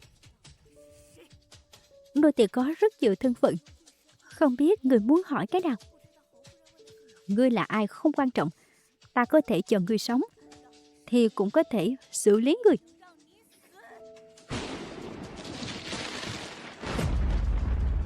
Phu nhân, công công trong cung mang thánh chỉ tới, sắp đến cửa phủ rồi ạ. Còn ngay ra đó làm gì? Mau đi tiếp chỉ đi.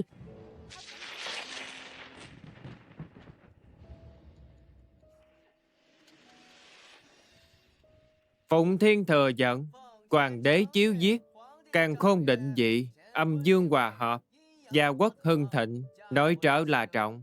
Tống Dân Lam xuất thân danh môn, dịu dàng đoan trang, tiếng thơm hiền hiếu giang xa, đức hạnh hiền thuận hiển rõ. Nay đặt cách, sắc phong làm thái tử phi. 3 ngày sau, vào giờ lành sẽ cử hành hôn lễ. Mong nàng cùng thái tử đồng tâm hiệp lực, tôn trọng lẫn nhau, cùng quản lý đông cung, xây dựng hoàng thất hưng thịnh, bố cáo cho toàn thiên hạ đều biết. Khâm thử. Thần nữ Tống Vân Lam tạ ơn long ân của bệ hạ, nhất định không phụ sự kỳ vọng của ngài, tuân chỉ thánh ý, mang lại phúc trạch cho vạn dân. Hầu gia và phu nhân của phủ Vĩnh An mau bình thân. Đa tạ công công. Hầu gia cứ yên tâm, về sau phủ Vĩnh An hầu này tiền đồ sẽ vô cùng rộng mở, vinh hoa phú quý hưởng mãi không hết. Đâu có, sau này còn phải làm phiền công công nói tốt vài câu trước mặt bệ hạ và thái tử, mang thêm phúc khí cho hầu phủ. Cả phủ nhất định khắc cốt ghi tâm. Thánh chỉ cũng đã truyền xong rồi, giờ cũng chẳng còn sớm nữa, ta xin cáo từ trước, không làm lỡ việc chính của hầu gia nữa. Công công đi thông thả. Từ hôm nay đến khi làm gì chính thức trở thành thái tử phi, hầu phủ không được xảy ra bất kỳ rắc rối nào. Nghe rõ chưa? Rõ. Mẹ, con sắp được làm thái tử phi rồi. Giữ lại Tô Phản Tình, sớm muộn gì cũng xảy ra chuyện. Này hầu gia đã lên tiếng, ta không thể tự tay tiễn ả đi, nhưng cũng không thể để ả lại hầu phủ. Kẻ nào phá hỏng chuyện tốt của ta, bất kể là ai, ta cũng sẽ không để yên. Phu nhân, đại tiểu thư, ngày mai ngươi đem hộp sáp này đến Trúc Xuân Cơn. Cứ đó là quản gia đưa. Nhớ kỹ, loại sáp thơm này rất quý giá, ngoài người của Trúc Xuân Cơ ra không ai được chạm vào. Dạ. Mẹ, sao không cho con tiện nhân đó giải lụa trắng, hoặc là cho nó một đao là xong? Đơn giản lại vừa đỡ tốn công. Con hành sự kiểu như vậy, sao ta yên tâm gả con cho thái tử đây? Dù sao Tô Phản Tình vẫn đã có hôn ước với Vũ tướng quân. Con mà làm vậy, ăn nói với Vũ tướng quân thế nào? Mẹ dạy chí phải. Làm gì, sau này con là thái tử phi rồi, hậu cung thâm sâu khó lường, mẹ dù có muốn cũng khó bảo vệ con mọi lúc. Sau này làm gì cũng phải để tâm, từng bước cẩn trọng mới ngồi vững ngôi vị hoàng hậu. Mẹ, chẳng phải vẫn còn có mẹ sao? Con biết dù con có làm gì, mẹ cũng sẽ thu xếp ổn thỏa cho con. Phụ mẫu thương con, phải biết tính kế lâu dài cho con. Những gì mẹ có thể làm là tính toán thật nhiều cho con. Dạ.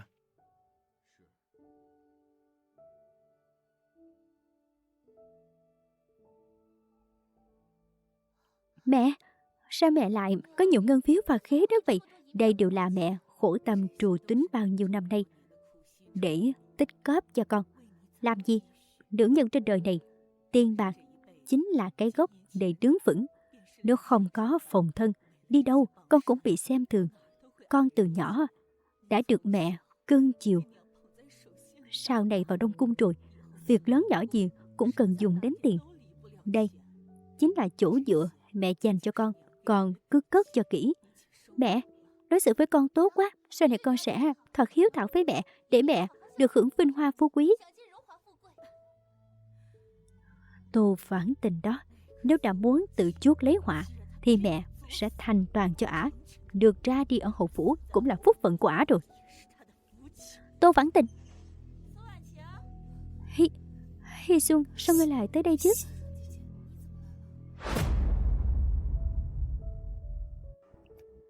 Ngươi tưởng ta muốn tới cái viện trách nát của ngươi chắc? Hộp sáp này là quản gia đặc biệt bảo ta mang tới cho ngươi. Sáp thơm cho ta sao? Chứ còn gì nữa. Ngày mai là đại lễ đính hôn của thái tử điện hạ và đại tiểu thư. Dù gì ngươi cũng là chị tiểu thư hữu danh phu thật. Nếu bần hàng quá, người mất mặt chính là Tống phủ. Quản gia dặn đi dặn lại, hộp sáp này đáng giá ngàn vàng, là món đồ hiếm có khó tìm, chỉ ban cho một mình ngươi.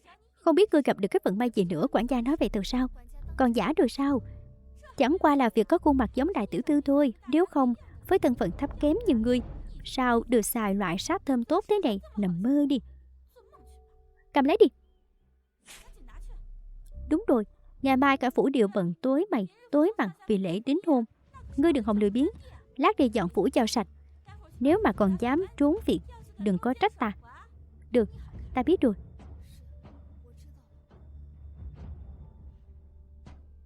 Thơm quá. Đây là mùi hương gì vậy? Nô tỳ chưa từng ngửi thấy mùi này. Phấn ỉ hương, đây là loại độc dược đặc hữu của Nam Cương. Chỉ cần chín một chút, độc tính sẽ từ da ngấm sâu vào trong, khiến cho da dẻ lở loét rồi mất mạng ngay lập tức. Đúng là thủ đoạn tâm độc. Hạnh Vũ, ngươi giúp ta trông coi hộp sáp này cẩn thận, đừng để người khác dùng. Tiểu thư nói đúng, thứ tốt thế này ta sẽ cất giữ thật kỹ. Ta sẽ để nó ở đầu giường, không mất được đâu. Không hổ là đồ do quản gia đích thân mang tới, quả thực quý giá. Ngày mai là lễ đính hôn của Thái tử điện hạ và đại tiểu thư. Đến lúc đó ta sẽ dùng loại sáp thơm này, còn đặt ở đầu giường nữa chứ. Tưởng người ta chưa thấy sáp thơm bao giờ à? Nếu ta được dùng loại sáp thượng hạng đó, ta cũng chẳng thua kém ai đâu. Dì tiểu thư, quản gia là người của phu nhân, đồ ông ta đưa dù tốt đến mấy, chúng ta cũng không nên được dùng. Ngươi yên tâm, ta sẽ không dùng đâu. Vậy lúc nãy tiểu thư, nếu ta không diễn như vậy, làm sao con mồi sập bẫy được? Ngày mai là lễ đính hôn của Thái tử điện hạ và Tống Vân Lam. Con cáo già đó chọn ra tay vào hôm nay, chính là đã hạ quyết tâm xử lý sạch sẽ ta. Nếu đã như vậy, ta sẽ cho bà ta toại nguyện. Chẳng phải bọn họ quan tâm lễ đính hôn nhất sao? Vậy ta sẽ phá cái lễ đính hôn này. Đôi thì hiểu rồi. Mẹ, con có cơ hội báo thù cho mẹ rồi.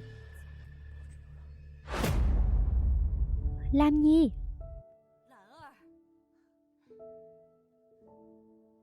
Mẹ, cuối cùng mẹ cũng đến rồi. Mang nhìn đi, bộ đồ con mặc hôm nay thế nào? Loại vải này là đồ ngự ban trong cung đó. Đích thân Thái tử điện hạ dặn dò may bộ xiêm y này theo kích cỡ của con. Còn đó, chỉ biết điều đà thôi, quên cả đại sự rồi. Lễ đính hôn sắp bắt đầu rồi. Bên Trúc Xuân Cơ sao vẫn chưa thấy động tĩnh gì hết? Mẹ, cứ yên tâm đi. Phấn ỉ hương của mẹ là kỳ độc vùng Nam Cương. Chỉ cần chạm vào là sẽ khiến cả người lở loét, không qua khỏi được đâu. Độc tính mạnh như vậy, cho dù Tô Phản Tình có 9 cái mạng cũng chẳng còn đường sống. Nhưng nếu không tận mắt nhìn thấy ả biến mất, thì trong lòng của mẹ vẫn không yên tâm. Lễ đính hôn của con và Thái tử điện hạ là việc hệ trọng nhất của phủ ta. Mẹ tuyệt đối không để buổi tiệc xảy ra sai sót. Lưu Phúc, Phu nhân. ngươi qua Trúc Xuân Cư, cứ theo kế hoạch mà làm. Rõ.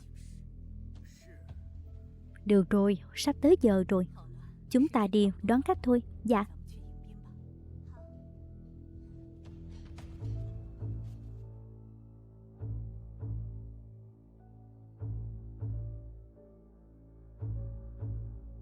Thật sự coi mình là Di tiểu thư rồi. Giờ này mà vẫn còn chưa dậy, không đợi nổi ngươi dùng loại sáp đó rồi. Thôi thì để ta tiễn ngươi dậy.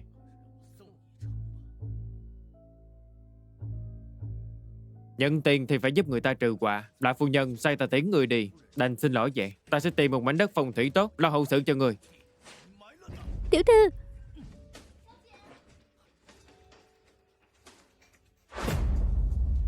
Chung vui, chung vui. Chúc mừng Tống tiểu thư vinh dự lên ngôi thái tử phi. Tống tiểu thư tài năng xuất chúng, dịu dàng hiền thục, quả là một đôi trời sinh với thái tử điện hạ. Sau này làm chủ đông cung, ắt sẽ trở thành mẫu nghi thiên hạ, cùng thái tử điện hạ chung tay mở ra thời kỳ thịnh thế. Phải đó, hầu phủ đức cao vọng trọng, đại tiểu thư còn tài sắc diện toàn, thái tử điện hạ khôi ngô tuấn tú, trí tuệ phi phàm. Hôn sự này đúng là xứng đôi vừa lứa. Đa tạ chư vị ưu ái, bớt chút thời gian đến đây chúc mừng. Lát nữa trong bữa tiệc nếu có tiếp đón không chu đáo, mong mọi người hãy lượng thứ. Thái tử điện hạ giá đáo.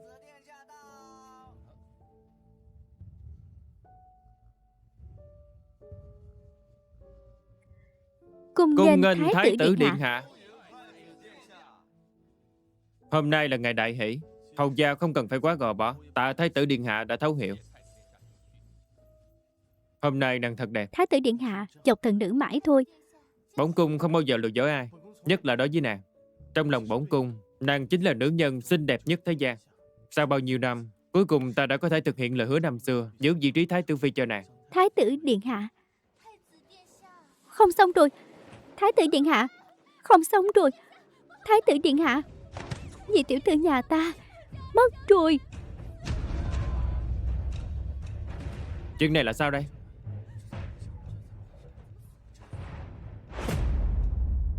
Rốt cuộc đã xảy ra chuyện gì? Nô tỳ không biết. Bồng thái tử điện hạ và hầu gia đến Trúc Xuân Cư, đòi lại công bằng cho nhị tiểu thư. Da đầu to gan, trước mặt thái tử điện hạ, nào tới được ngươi lên tiếng. Ngươi có biết hôm nay là ngày gì không? Nếu làm hỏng chuyện vui của thái tử, ngươi coi 100 cái đầu cũng chẳng đủ đền tội. Hầu phu nhân nói như vậy là sai rồi. Chính vì hôm nay là ngày đính hôn của bổn cung và dân Lam, nên nếu xảy ra án mạng, ta càng phải làm rõ. Bấy lâu nay ta luôn nghe danh Phủ Vĩnh An hầu thanh liêm chính trực, làm gì quyết đoán. Xảy ra chuyện lớn như vậy, chẳng lẽ hầu gia định khoanh tay đứng nhìn sao? Điện hạ bớt giận, thần sẽ sai người đi điều tra rõ. Không cần. Chuyện hôm nay nếu để ta bắt gặp, cho dù phải quản lễ đính hôn, ta cũng phải làm cho ra lẽ. Tạ ơn thái tử điện hạ. Dẫn đường.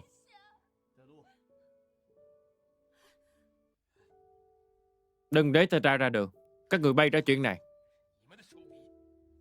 Mẹ, bây giờ phải tính sao đây? Không sao đâu. Lúc còn sống, nó còn chẳng đấu lại ta. Giờ không còn nữa sợ gì. Đi thôi.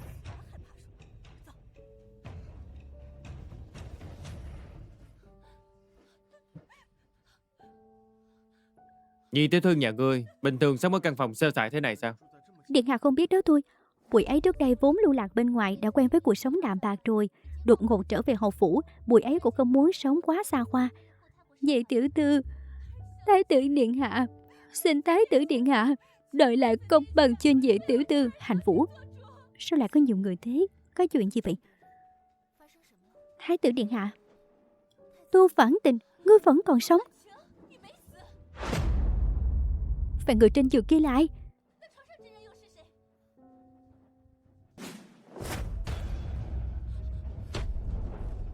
Cô ta là ai? Rốt cuộc chuyện này là thế nào? Sao lại như vậy? Tô Phản Tình, chẳng phải đã bảo người dọn phủ, sao bây giờ lại chẳng thấy người đâu? Còn tiện này không biết đã chạy đi đâu rồi. Được lắm, bây giờ ta sẽ đi bẩm báo với phu nhân và đại tiểu thư để xem ngươi gánh hậu quả thế nào.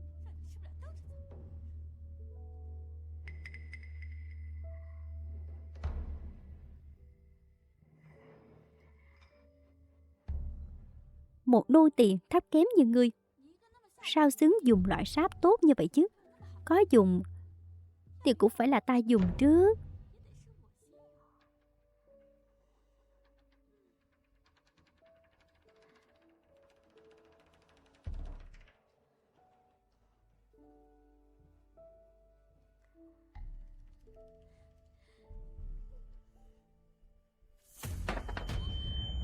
Mặt của ta, rốt cuộc ngươi đã bỏ cái gì vào trong? Đồ không cha không mẹ, không có giáo dưỡng như ngươi, lại dám hãm hại ta. Ta có thành tro cũng không tha cho ngươi. Vậy thì ta sẽ thành toàn cho ngươi, nhận lấy kết cục của mình đi. Bẩm thái tử điện hạ, đây là nô tỳ trong việc của Lam Nhi. Nghịch nữ, ngươi âm thầm ghen tị với Lam Nhi vì được gả cho thái tử điện hạ thì cũng thôi đi. Đằng này lại còn dám hại người để trút giận ngay trong lễ đính hôn của Lam Nhi. Sao ngươi mất hết nhân tính như vậy? Hầu gia, việc đã đến nước này, ta cũng không thể che giấu giúp nghịch nữ này được nữa. Nó bấy lòng này luôn đố kỵ với Lam Nhi vì được liên hôn với thái tử. Ta cứ ngỡ đó chỉ là tâm tính của nữ nhi, chẳng ngờ nó lại ra tay tàn độc đến vậy. Nếu cứ mặc kệ cho nó làm loạn, e rằng sớm muộn gì cũng sẽ hại cả Lam Nhi. Muội, tỷ biết từ khi muội trở về vẫn luôn đố kỵ với tỷ, nhưng tỷ thật sự không ngờ muội lại tàn nhẫn như thế. Muội thật sự làm tỷ thất vọng. Nghịch nữ, dù trước đây người lưu lạc bên ngoài, nhưng đó không phải cái cớ để ngươi làm bậy, coi rẻ mạng người. Người đâu? Nhốt nhị tiểu thư vào từ đường. Kể từ hôm nay, không được rời khỏi đó. Dạ, mẹ, con bị quan mà. Thế gian rộng lớn, chỉ có trước sinh tử con người mới bình đẳng. Hy Xuân là nô tỳ đã bất hạnh rồi, lẽ nào con lại vì trút giận mà hại một mạng người? Ngươi còn giả nhân giả nghĩa sao? Sự thật rành rành ngay trước mắt, ngươi còn gì để bào chữa nữa? Còn đứng ngay ra đó làm gì? Mà lôi nó đi cho ta. Khoan đã, nếu nhị tiểu thư đã nói là mình bị quan, vậy cô chứng minh cái gì đây? Mọi người xem, rõ ràng là dấu hiệu trúng độc. Trên người tuy có vài vết đau, nhưng máu không hề phun ra ngoài, chứng tỏ được bồi thêm sau khi mất. Thái tử điện hạ cũng là người luyện võ. Hạng biết thần nữ nói không sai, những thứ này chỉ có pháp y mới rõ. Ngươi làm sao biết được? Chắc chắn là ngươi đã chuẩn bị sẵn lời ngụy biện. Mẹ chưa biết đó thôi, khi con gái lưu lạc bên ngoài đã bái sư học y, cũng có đôi chút y thuật. Thái tử điện hạ, xin đừng để nó dùng vài ba câu dối gạt ngài. Giờ nên lập tức bắt nó về giam để nó khỏi tiếp tục hại người. Còn đứng ngay ra đó làm gì? Ra tay đi. Truyền Thái.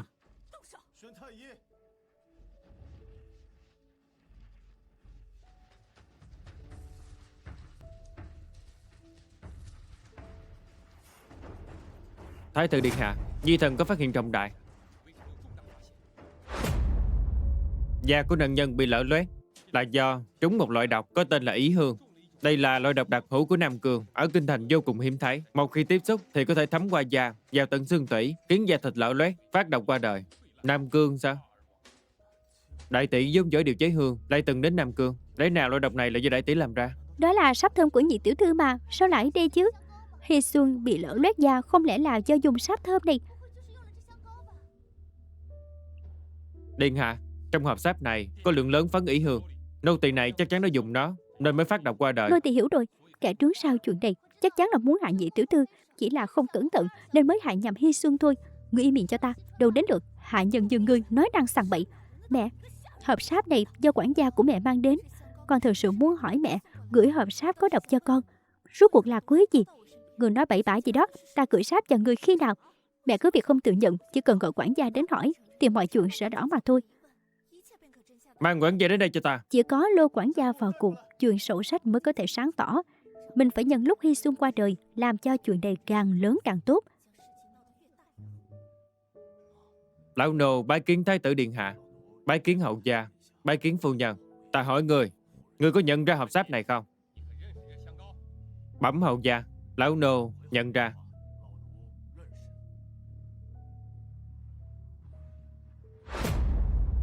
Ta hỏi người, có phải người hạ độc vào hộp sáp hay không? Thái tử điện hạ, hộp sáp có độc mà ngài nói, lão nô thật sự không hiểu. Lão nô tuy là nhận ra nó, biết là nó đang thịnh hành chốn khuê phòng. Ở kinh thành dạo gần đây, các vị phu nhân và tiểu thư đều tranh nhau tìm mua nó, nhưng lão nô cũng chỉ là nghe danh qua mà thôi. Lão nô một lòng trung thành với hầu phủ, làm sao có thể hạ độc rồi lại tặng xác cho nhị tiểu thư, làm ra chuyện đại nghịch bất đạo như vậy được chứ? Xin thái tử điện hạ minh xét. Không thể nào, hộp sáp này do ông bảo Hy Xuân mang tới. Có gì mà không thể chứ, quản gia đã nói rõ ràng rồi, ông ấy không hề tặng hộp sáp này. Ta thấy người muốn gỡ tội cho chủ tử nhà mình nên mới cắn càng, còn muốn kéo cả quản gia xuống nước, đáng bị trừng trị. Chắc chắn các người đã bàn bạc trước rồi. Nếu hành vũ cô nương đã quả quyết như vậy, lão nô cũng muốn hỏi một chút. Đã không phải lễ tiết gì, lão nô cũng không nhận được chỉ thị nào. Tự nhiên vô cớ, tại sao lão nô phải tặng sách cho nhị tiểu thư chứ? Xét về tình hay lý cũng đều không ổn hết. Cô nương đã khẳng định như vậy, vậy cô có bằng chứng xác thực không? Ta không có bằng chứng xác thực, nhưng ta dám thề không gian dối nửa lời. Hầu gia, con nhóc này rõ ràng đang nói là vô căn cứ. Lão nô vốn là gia nô 3 đời, từ đời ông nội đã vào hầu hạ trong hầu phủ, luôn làm việc tận tụy, không dám lơ là.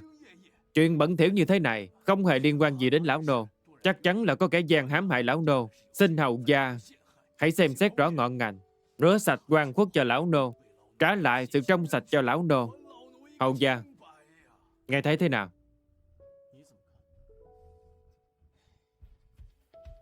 Điện hạ, quản gia từ nhỏ đã làm việc trong phủ thần, mấy năm qua luôn tận tụy hết lòng, chưa từng để xảy ra bất kỳ sai sót nào. Ông ấy cũng coi như hết mực trung thành với hầu phủ, ngày thường làm việc rất cẩn thận và chu toàn, thật sự không nên dướng vào chuyện như thế này. Thần nghĩ chắc là có hiểu lầm gì thôi. Vậy theo ý của hầu gia, kẻ hạ độc rốt cuộc là ai? Chuyện này... Điện hạ, chuyện này quá rõ ràng rồi, chắc chắn là muội muội có ý đồ xấu, lén bỏ độc vào sáp thơm của Hy Xuân, dẫn tâm tước đi một mạng người. Xem ra chuyện này đúng như là những gì Lam Nhi nói. Chỉ là không ngờ hầu phủ đời đời thành thật lại có một đứa con gái tàn nhẫn như vậy. Điện hạ, ai cũng biết vì tiểu thư phản tình quanh năm lưu lạc bên ngoài, chẳng biết ở những chốn chợ búa đó đã học hỏi thói hư tật xấu gì mà lại làm ra chuyện vô lương tâm đến mức này. Dù lòng ta đau như cắt, nhưng nó là hành động ngu ngốc đến thế này. Các người còn ngay ra đó làm gì? Còn mau lôi nó xuống, nhốt nó vào tự đường, chờ lệnh xử lý. mới đó đã cuốn lên rồi sao? Kịch hay còn ở phía sau cơ mà. Thái tử điện hạ, cha mẹ ta đã bị kẻ gian che mắt. Chẳng lẽ ngài muốn phán quyết vụ án oan sai thì sao? Được. Vậy ta sẽ cho ngươi thêm một cơ hội nữa. Nếu ngươi không thể tự chứng minh, ngươi nên biết rõ hậu quả của việc lừa dối bổn thái tử. Điện hạ cứ yên tâm. Có thể cho thần đuổi xem qua hộp sáp có độc không? Nhị tiểu thư hãy cẩn thận. Phấn ý hương này độc tính cực kỳ mạnh, tuyệt đối không được tiếp xúc với da. Chạm vào một chút vẫn cứu được, nhưng cũng sẽ khiến da thịt thối rữa, thậm chí là quỷ Đa dung. tạ Thái y nhắc nhở. Ngươi định tự chứng minh kiểu gì? Ngươi không phải vì muốn thoát tội nên định trì hoãn thời gian đó chứ? Ta hỏi ngươi, gần đây có phải ngươi thường xuyên đau nhức hai chân, lúc đau dữ dội còn không đi lại được đúng không? Đúng thì sao? Vậy thì có thể định tội ngươi được rồi. Lão nô tuổi tác đã cao, chân tay bất tiện, trên dưới hầu phủ cũng đều biết rõ. Nhưng mà liên quan gì đến hộp sáp này chứ? Không lẽ nhị tiểu thư muốn đánh lạc hướng mọi người, mượn chuyện nhỏ này đổi trắng thay đen sao? Tống nhị tiểu thư, hai chuyện này có quan hệ gì sao? Tất nhiên là có quan hệ rồi. Ngươi dùng cao của hiệu thuốc tiết da. Loại cao này tuy hiệu quả rất tốt, nhưng có một nhược điểm, đó là mùi thuốc cực kỳ nồng. Ai từng tiếp xúc với loại cao này thì mùi thuốc trên người dù có qua mấy ngày cũng không lan hết. Nhị tiểu thư nói nhiều như vậy, nhưng chuyện đó với hộp sáp kia thì có quan hệ gì chứ? Không lẽ người đang làm bộ làm tịch? Không phải người luôn miệng nói hộp sáp này không phải do ông tặng sao? Vậy tại sao trên đó lại có mùi đặc trưng trên người ngươi? Ngươi giải thích thế nào? Đây có lẽ chỉ là trùng hợp thôi. Hay lắm, một quản gia nhỏ bé mà lại thật to gan, dám ngang nhiên lừa dối bổn thái tử. Cùng với mọi người ở đây, người coi tất cả chúng ta là trẻ đình bà để trêu đùa hay sao? Ngươi có biết lừa dối thái tử đương triều là tội danh gì không? Nô tài biết lỗi rồi, đều là lỗi của nô tài. Xin thái tử điện hạ khai ân. Được, nếu ngươi đã không chịu nói thật, ta sẽ buộc ngươi phải mở miệng ra. Người đâu? Có. Nghe lệnh bổn cung, lục soát thật kỹ tên quản gia này. Nếu có bất cứ thứ gì liên quan đến hắn, đều phải trình lên cho ta. Rõ. Sáp độc chỉ là một cái cớ thôi. Thứ ta thực sự muốn chính là tiễn bà đi. Hầu phu nhân, ta muốn xem thử sau hôm nay vị trí hầu phu nhân của bà còn ngồi được bao lâu nữa. Mẹ, cứ yên tâm. Chỉ mất một con nha hoàn thôi. Cho dù bọn họ có điều tra ra thứ thuốc đó liên quan đến chúng ta thì cũng có để cách để đối phó. Cùng lắm thì cứ để quản gia nhận tội thay. Ông ta vốn chỉ là người của chúng ta vào lúc mấu chốt, đương nhiên phải dốc sức vì chúng ta rồi làm gì. Không đơn giản như con nghĩ đâu. Bây giờ điều nguy hiểm nhất chính là cuốn sổ của mẹ. Nếu bị người ta tìm thấy, mẹ sẽ không còn đường lui nữa. Cuốn sổ gì? Quan trọng đến mức đó sao? Mẹ, mà nói cho con nghe đi. Biết đâu con có thể nghĩ cách giúp mẹ. Con đừng nói nữa, biết quá nhiều thì con bị liên lụy. Giờ thì chỉ còn cách phó mặc cho ý trời thôi. Để xem ông trời có cho mẹ đường sống hay không. Thái tử điện hạ, tìm thấy rồi.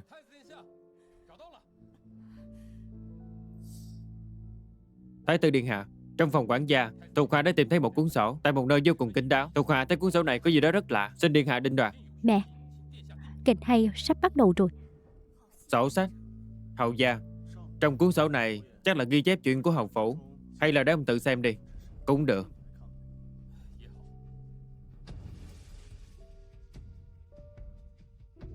Mùng 5 tháng 3, tặng Dương đại nhân một bức tượng phỉ thúy, thu được 5.000 lượng bạc. Ngày 18 tháng 5, chạy chức quan cho Lý công tử, nhận 100 lượng vàng, hợp tác với Trương Viên ngoại, thu về 1.000 mẫu ruộng tốt. Mẹ, tất cả đều là do mẹ làm sao? Ghi chép này có phải là thật không? Không ngờ người dám lấy danh nghĩa của hầu phủ làm ra bao nhiêu chuyện tham mô hối lộ như vậy. Hầu gia tha mạng, chuyện này chỉ là hiểu lầm thôi. Hiểu lầm sao? Vậy thì ngươi giải thích đi. Từng viên ghi trong sổ sách này rốt cuộc là như thế nào hả? Hầu gia mình xét. Cái này là do... Ngươi nhìn ta làm gì? Còn không mau thành thật khai báo rõ ràng mọi chuyện. Đều là do một mình lão nô làm. Xin hầu gia trừng phạt nương tay. Thật không ngờ thế gia trăm năm như Vĩnh An hầu phủ lại xuất hiện một con sâu bự như vậy. Ta thấy đã đến lúc hầu gia cần phải thành lý môn hộ rồi, tránh làm ảnh hưởng đến địa vị của ngài trong triều. Vậy thì sẽ lợi bất cập hại đó. Điện hạ nói rất đúng. Thần sẽ lập tức xử lý tên nô tài to gan này. Chuyện này e là không đơn giản đâu. Ý ngươi là sao hả? Vẫn vì trao đổi nhân tình đó, tạm thời không nhắc tới mua bán quan chức chiếm đoạt ruộng đất. Một quản gia đâu đủ quyền hạn để làm đâu. Còn đoán phía sau quản gia còn có người khác. Tống nhị tiểu thư nói rất có lý. Chuyện này vô cùng hệ trọng. Bổn cùng nghĩ ngài nên điều tra thật kỹ lưỡng. Ngươi thành thật khai ra đi, rốt cuộc là ai đứng sau sai khiến người, hầu gia minh xét. Mọi chuyện thật sự đều là do một mình lão nô làm. Đến nước này rồi mà ngươi vẫn còn giảo biện. Người đâu? Đem người nhà của hắn tới đây cho ta. Bán con gái của hắn ta vào lậu xanh, còn con trai tống hết vào đại lao để chúng nếm mùi đau khổ. Ta muốn xem thử cái miệng của người cứng hay là hình phạt của ta mạnh. Hôm nay ta nhất định phải cạy miệng ngươi ra. Lão gia, xin hãy khai ân, làm ơn đừng bán con ta, chúng nó đều vô tội.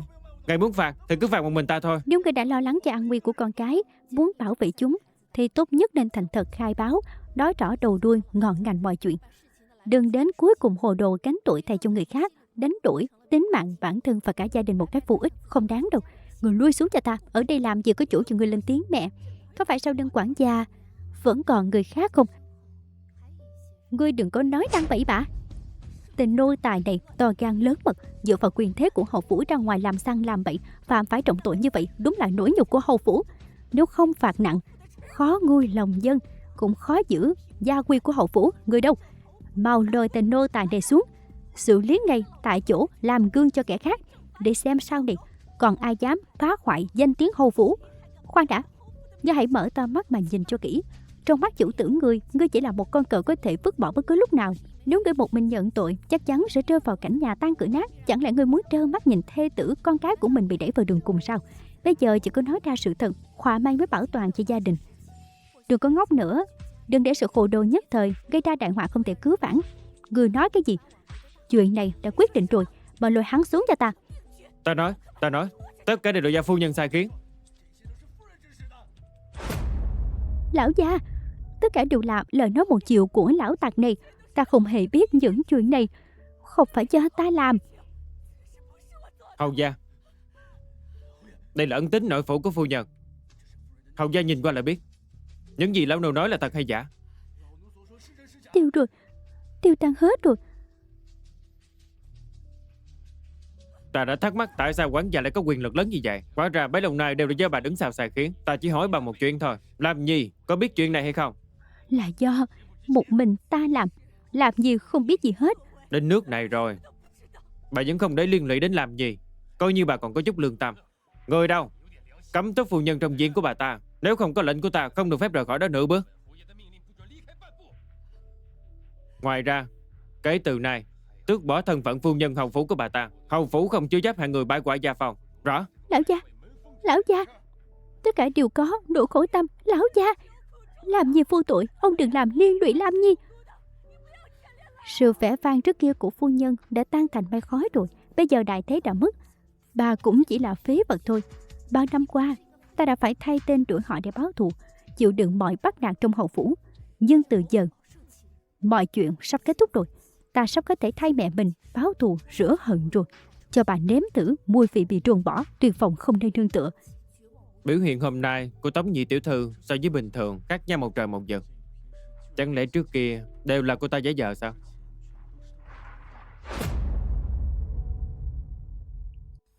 Hầu gia dạo này bận rộn nhiều việc, hay là về nghỉ ngơi trước đi, kéo lại làm tâm trí bất định. Hôm nay giống là ngày đại hỷ, không ngờ lại xảy ra chuyện này, khiến thái tử chê cười rồi. Thật là hổ thẹn vô cùng. Thần xin cáo lui trước. Tống nhị tiểu thư quả nhiên là không thua kém đấng mày rau, mưu trí dũng cảm, bổn cung thật lòng khâm phục. Thái tử điện hạ quá khen rồi. Thần nữ chỉ làm những việc nên làm thôi. Còn mưu trí dũng cảm thì chắc là điện hạ đang chọc ta rồi. Tuyệt đối không quá khen, càng không phải chọc. Những gì Tống nhị tiểu thư làm hôm nay mọi người đều thấy rõ. Sự thật đúng là như vậy. Để thần nữ tiễn điện hạ một đoạn. Ý tốt của Tống tiểu thư bổn cung xin nhận. Hôm nay hầu phủ sóng gió liên miên, hầu gia đã quá mệt mỏi rồi. Tống tiểu thư nên dành tâm tư chăm sóc phụ thân mình cho tốt đi. Hãy làm tròn đạo hiếu, san sẻ ưu phiền với hầu gia.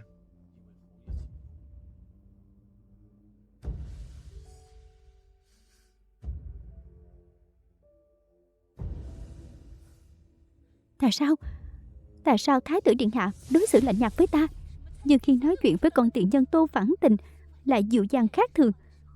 Rốt cuộc ta có điểm nào không bằng hả? Tô Phản Tình, người cứ đợi đó.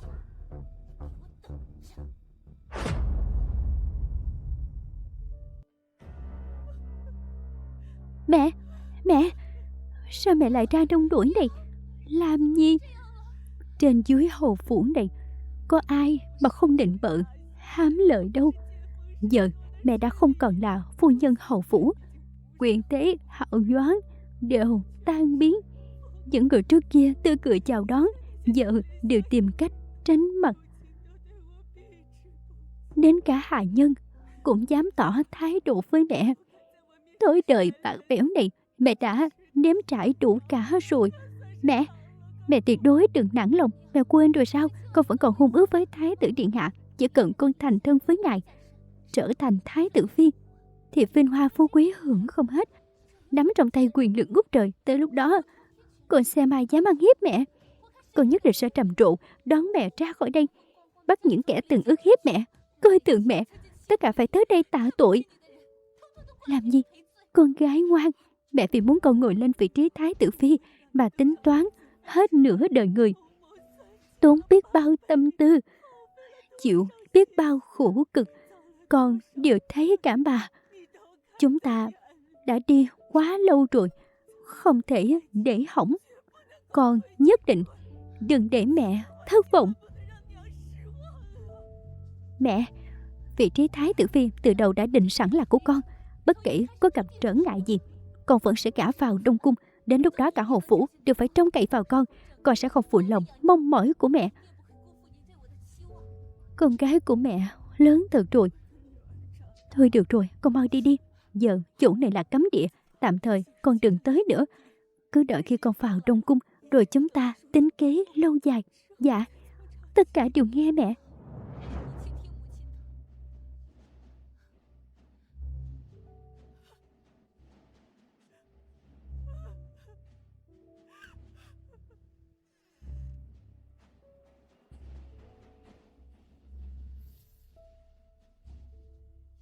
Mẹ, làm gì? Sao con lại... Phu nhân, là ta đi. Tiện nhân nhà ngươi vẫn dám phát mặt đến đây sao? Nếu không phải vì Hy Xuân đã mất, sao lại kéo theo bao nhiêu rắc rối chứ? Đồ sao chổi nhà ngươi. Phu nhân nói đùa rồi. Bà lâm vào cảnh ngộ này, chẳng lẽ không nên tự trách mình sao? Người có ý gì? Chẳng lẽ bà không hề nhận ra những năm qua bà làm vô vàn chuyện xấu, có chuyện nào trời đất dung tha được? Tham ô hối lộ, bạc đãi hạ nhân, hãm hại người vô tội. Giờ đây gặp báo ứng thì có gì lạ? Thiện ác đều có báo ứng. Đây là cái giá mà bà phải trả. Người dám nói ta như vậy. Tuy ta bị tước đi vị trí phu nhân hầu phủ, nhưng ta thừa cách loại bỏ người.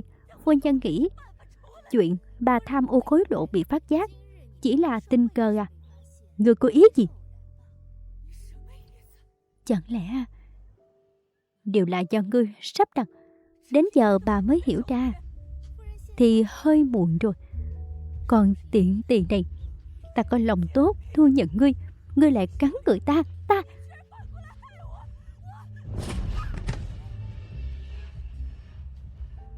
Phu nhân, bà già rồi. 10 năm trước khi bà hại người bịt đầu mối, đâu có bộ dạng như thế này. Người rốt cuộc là ai? Ta là ai sao?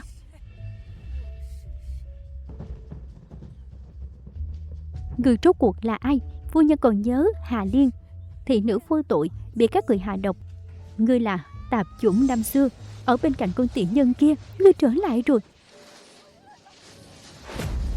Ngươi cố ý tiếp cận hầu phủ để trả thù sao? Năm xưa chỉ vì mẹ ta phát hiện bà tham ô nhận hối lộ, nên bà đã tráo thuốc thật thành giả để hại người, rồi vứt xác ở bãi tha ma. Bà có biết 10 năm qua ta đã sống thế nào không? Ta chỉ muốn bà và Tống Vân Lam nợ máu trả mang máu, khiến cho các người không có chỗ chôn thân. Những năm qua, bà có mơ thấy những người mất oan 10 năm trước không? Có hối hận về những việc mình làm hay không?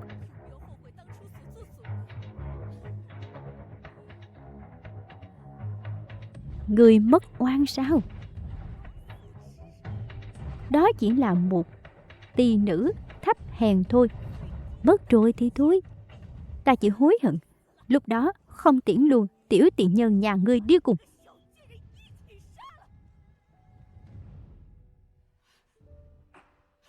Ngươi đừng qua đây. Ngươi muốn làm gì? Ngươi mà tới nữa là ta gọi người đó. Người đâu? Hầu phu nhân, bà vẫn tưởng mình là phu nhân quyền quý ngày xưa sao? Bây giờ cho dù bà có gao rách cổ họng cũng chẳng có ai đến cứu bà đâu. Còn tiện nhân này, ngươi tưởng ngươi giỏi lắm sao? Hôn ước giữa Lam Nhi và thái tử đã định rồi.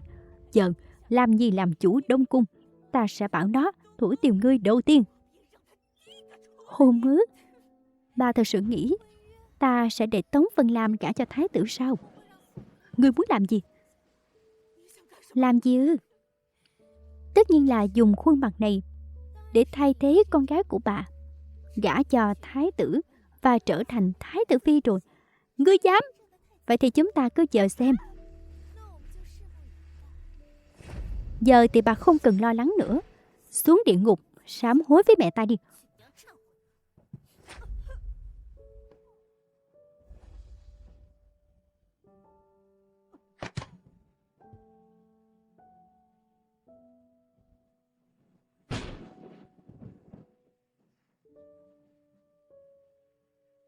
Mẹ, con đã báo thù được cha mẹ rồi.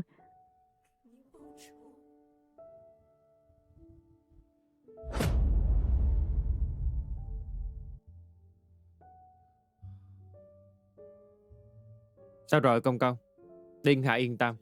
Bệ hạ nói gần đây hoàng cung nghỉ ngơi, không tiện tổ chức điển lễ, nhưng vì thái tử quá chân thành nên cho phép ngài tổ chức ở trước hầu phủ.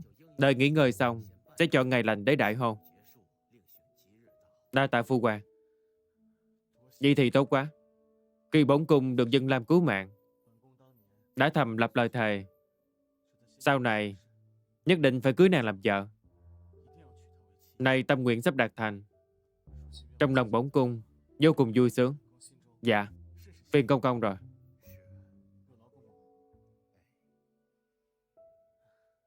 Thái tử điện hạ, cấp báo. Nói đi. Tiểu thư, hầu phu nhân bị phế rồi, sao không nhân đây vạch trần Tống Vân Lam luôn? Vạch trần phải dễ cho cô ta quá. Vậy ý của tiểu thư là... Ngươi có biết con người tuyệt vọng nhất khi nào không? Đó là khi sắp lên đến đỉnh cao lại bị người ta kéo tụt xuống, ngã xuống vực thẳm vạn trượng.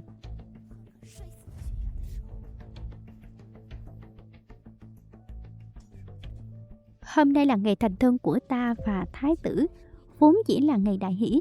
Sao lòng ta cứ thấy bất an thế này? Ai? Đuổi theo. Rõ.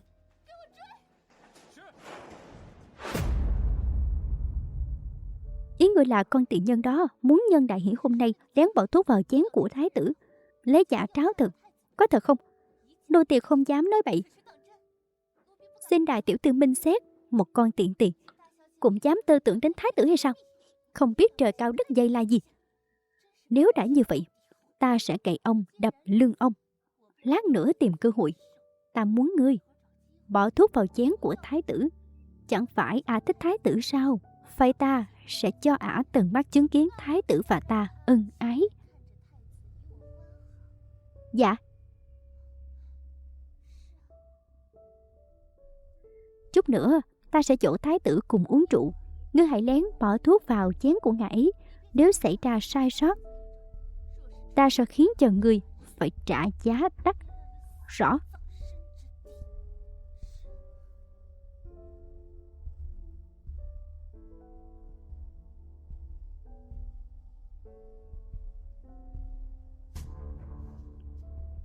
Thái tử gia đáo.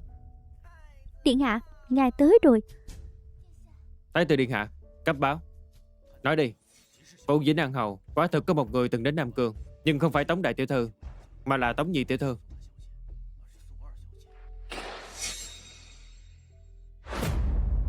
Chuyện này rốt cuộc là thế nào? Nếu Dương Lam không phải là đại tỷ, vậy chuyện trận đầu tu kiếm phải giải thích sao đây? Điện hạ, ngài đang nghĩ gì vậy? Ngài vì ta đặc biệt xin bệ hạ cho thành thân ở hầu phủ trước, giờ sao còn do dự thế này?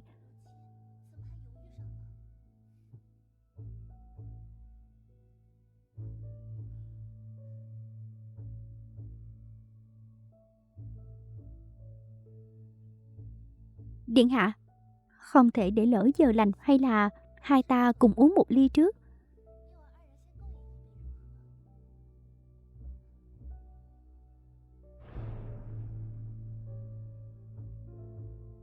Điện hạ, yêu cầu nhỏ này mà ngài cũng không đáp ứng phân lam sao? Uống ly rượu này vào, đợi thuốc phát tác, điện hạ sẽ hoàn toàn thuộc về ta. Đến lúc đó ta sẽ là thái tử phi thật sự.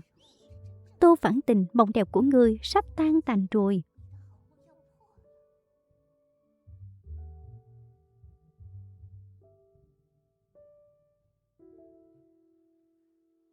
Khúc nhạc này, Điện hạ, đi đâu vậy?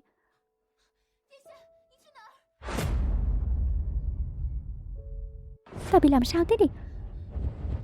Còn đứng ngay ra đó làm gì? Còn không mau truyền thái y đi. Đại tiểu thư, người đang ngắm thuốc rồi đó.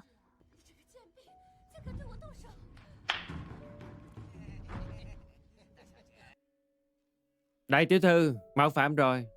Buông ta ra, buông ta ra, Lại đây nào, tiểu thư. buông ta ra.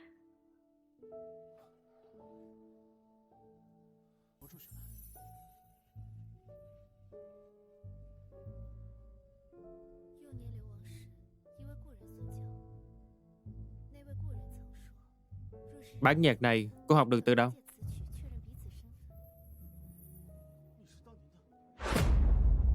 Lúc nhỏ khi còn lưu lạc, một cuốn nhân đã dạy ta. Cuốn nhân đó từng nói, nếu sau này có lạc mất nhau, có thể dùng bản nhạc này để nhận ra nhau. Cô chính là... Vậy còn Tống Dương Lam là sao? Nếu cô ta không phải là người cứu ta năm xưa, thì sao mà biết được trận đầu hoàn chỉnh, còn biết theo kế hoạch của Nam Cương nữa? Bởi vì tất cả đều do ta làm.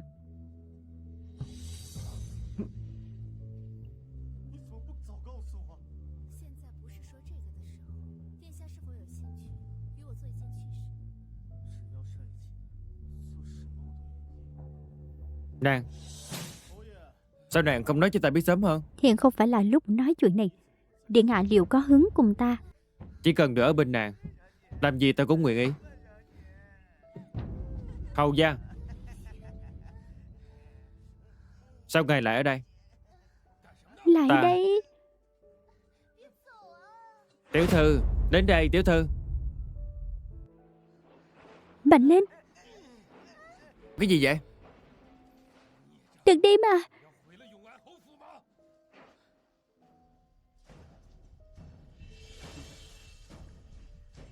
Đừng đi. Nghiệt chướng, người muốn quỷ hoại Vĩnh An Hầu Phủ sao?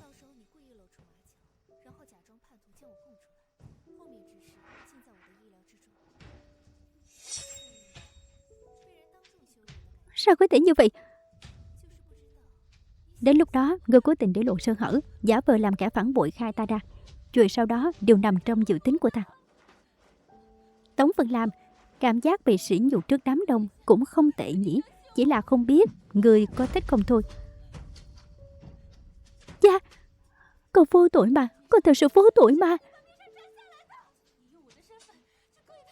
Thái tử điện hạ, xin ngài hãy tin ta.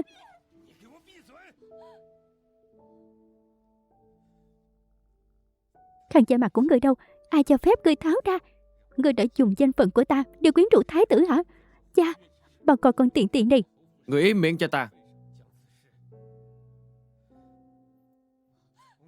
Thái tử điện hạ, do thần dạy con không nghiêm, khiến ngài chê cười rồi. Giờ lão thần cũng không dám nhắc lại chuyện hôn ước nữa, chỉ xin ngài hãy để tình hầu phủ đời đời trung thành. Mà giờ cao đánh khẽ.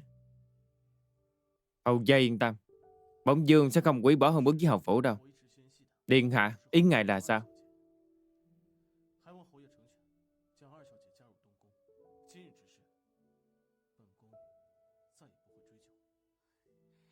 Thật ra Người bấy lâu nay ta quan tâm là Nhị tiểu thư của hầu phủ. Mong hầu gia thành toàn, gả Nhị tiểu thư vào Đông cung. Chuyện hôm nay bổn cung sẽ không truy cứu nữa. Tạ ơn thái tử đã rộng lượng. Không được, ta không đồng ý. Còn tiện nhân này đã hại mẹ ta, giờ còn hủy hoại cả ta, muốn chiếm đoạt vị trí thái tử phi của ta. Ta tuyệt đối không để chuyện như vậy xảy ra. Dù sao bây giờ ta cũng chẳng còn đường lui nữa. Còn tiện nhân nhà ngươi, ta sẽ kéo ngươi cùng biến mất. Cẩn thận.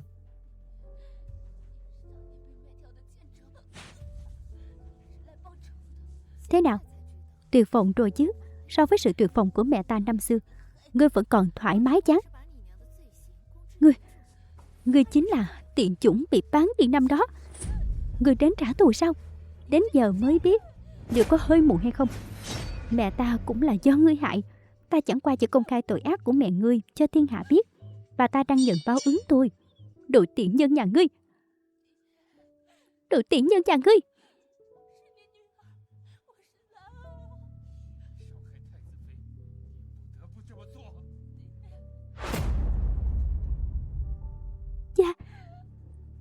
Cha làm gì vậy?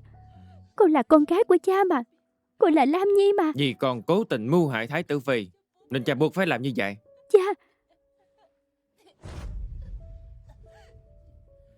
Ả là giả mạo.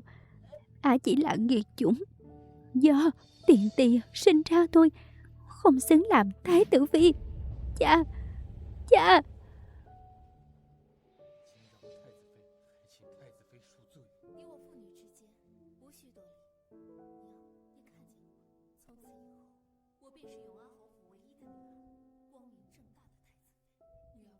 Đã làm kinh động đến thái tử phi, xin người hãy thứ lỗi. Giữa cha và con gái không cần phải đa lễ. Mẹ, có thấy không? Kể từ bây giờ, con chính là tiểu thư duy nhất của phủ Vĩnh Hằng Hầu, là thái tử phi danh chính ngôn thuận. Con gái đã báo thù cho mẹ rồi.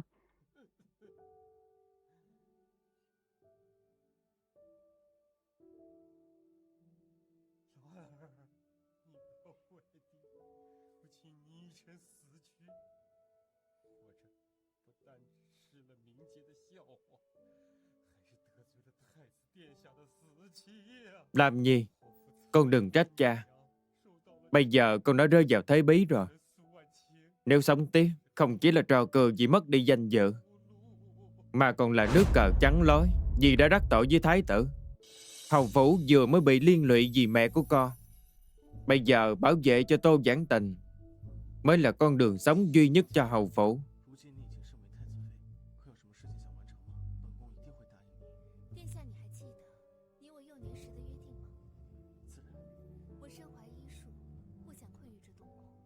Bản tình, giờ nàng đã là thái tử phi, nàng có tâm nguyện gì muốn thực hiện không? Ta nhất định sẽ đồng ý. Điện hạ còn nhớ ước hẹn của chúng ta tuổi nhỏ không? Dĩ nhiên rồi. Ta biết chút y thuật, không muốn giam hãm trong Đông cung. Ta muốn chữa bệnh cứu người, mở mang y học, xây dựng học đường. Được, đều nghe theo nàng. Bệnh cũ trước đây được chữa khỏi rồi. Nương nương, người đúng là Bồ Tát sống mà. Cháu ta nhiễm dịch bệnh, thuốc thang đều vô dụng, cứ ngỡ không qua khỏi. Nhờ người không quản khó nhọc, đích thân ban thuốc cứu chữa, mới kéo nó từ quỷ môn quan trở về. Đại ân đại đức của người, bà già này có làm thân trâu ngựa cũng không báo đáp hết được. Người chính là ân nhân của nhà lão nô. Tạ ơn Bồ Tát nương nương. Tạ ơn nương nương để cứu mạng con. Mau đứng lên, dập đầu tạ ơn nương nương đi.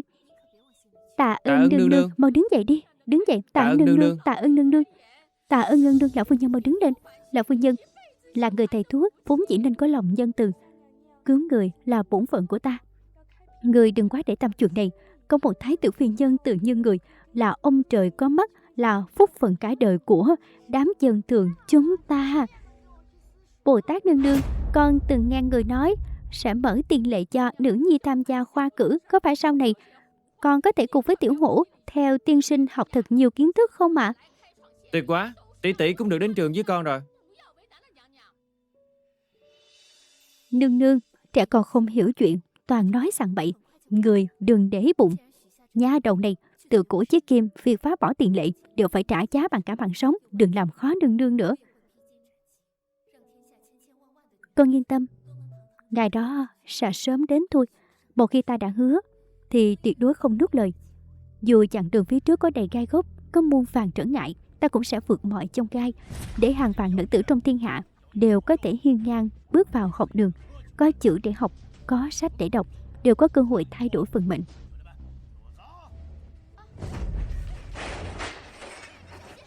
Chính ai yêu nữ này nói lời mê hoặc lòng người, nói nữ tử cũng được thi khoa cử.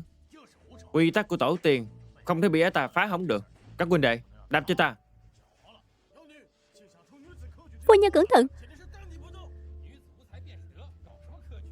Khoa cử cho nữ tử cái gì? Toàn là chuyện tào lao. Tổ tiên bao đời nay giống dĩ không có chuyện này. Không thể để ả ta làm loạn được. Ai yêu nữ này dám nghĩ ra chuyện nực cười nữ tử thi khoa cử, đúng là đại nghịch bất đạo. Nữ tử không tài mới là đức hạnh, khoa cử cái nỗi gì? Chẳng phải sẽ làm loạn thế đạo hai người hay sao? Mấy người từ đâu chui ra? Bắt ai yêu nữ này lại cho ta. Dừng tay. Cô ấy là người của bổn cung, ta xem ai dám động vào. Thái tử phi đúng là oai phong quá mà. Ai yêu nữ này dám đề xuất nữ tử thi khoa cử, đây là muốn chà đạp lên phép tắc của tổ tiên đây mà. Bách tính xưa nay vẫn luôn an phận, quyết không thể để ai yêu nữ này đạt được mục đích. Yêu nữ, Yêu nữ, yêu nữ, yêu nữ, yêu nữ, yêu nữ, yêu nữ, yêu nữ, yêu nữ, yêu nữ. yêu nữ. Chuyện này chắc chắn sẽ gây náo loạn khắp chốn. Cứ như vậy, lẽ nào hoàng thượng lại không biết? Đến lúc đó để ta xem thử ngôi vị thái tử phi của ngươi còn đứng vững giữa đầu sóng ngọn gió được hay không. Thánh chỉ tới.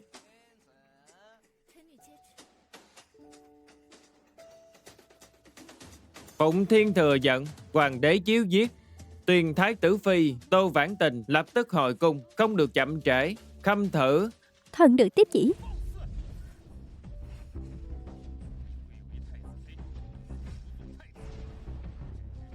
Muội muội tốt của ta, ngươi hãy tự cầu phúc đi. Hống sược. Còn thân là thái tử phi, không lo phò tá thái tử, suốt ngày chỉ nghĩ đến việc mở học đường, mở tiền lệ khoa cử cho nữ tử, làm loạn lòng dân, chọc giận bách tính. Trẫm thấy con không muốn giữ ngôi vị thái tử phi này nữa rồi. Bệ hạ, nam nữ sinh ra vốn bình đẳng, đó là lẽ trời. Ăn nói hồ đồ. Nữ tử thi khoa cử là trái với đạo trời. Thái tử, con thật sự nên quản giáo lại thái tử phi của con đi. Bẩm phụ hoàng, Nhi thần nghĩ rằng lời thái tử phi nói rất có lý. Nữ tử cũng không thiếu người thông minh tài giỏi, để họ cống hiến cho đất nước mới là phúc của triều ta, cũng là hành động thuận lòng dân. Câm miệng. Ta thấy con đã bị yêu nữ này mê muội đầu óc rồi. Tô Vãn Tình, người u mê không tỉnh ngộ, tổ chức khoa cử cho nữ tử, mê hoặc thái tử, mưu đồ làm loạn triều cương. Hành vi này không xứng làm thái tử phi nữa. Kể từ bây giờ, trẫm tước bỏ danh vị thái tử phi của người, giáng làm dân thường, đuổi ra khỏi cung. Sau này, ngươi và thái tử không còn liên quan. Nếu dám lén lút gặp nhau, trừng trị không tha. Phụ quan, đủ rồi. Ai dám cầu xin cho nó, tức là cùng tội với nó. Ta tuyệt đối không nương tay. Thần nữ xin tuân chỉ.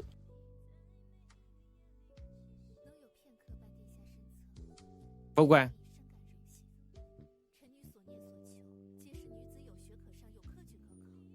Điện hạ, được ở bên ngài dù chỉ giây lát, thần nữ đã vô cùng vinh hạnh rồi. Những điều thần nữ mong cầu chỉ là nữ tử được đi học, được tham gia khoa cử, chứ không phải quanh quẩn chuyện tường tình. Hôm nay từ biệt, mong điện hạ bảo trọng. Thêm chút nữa.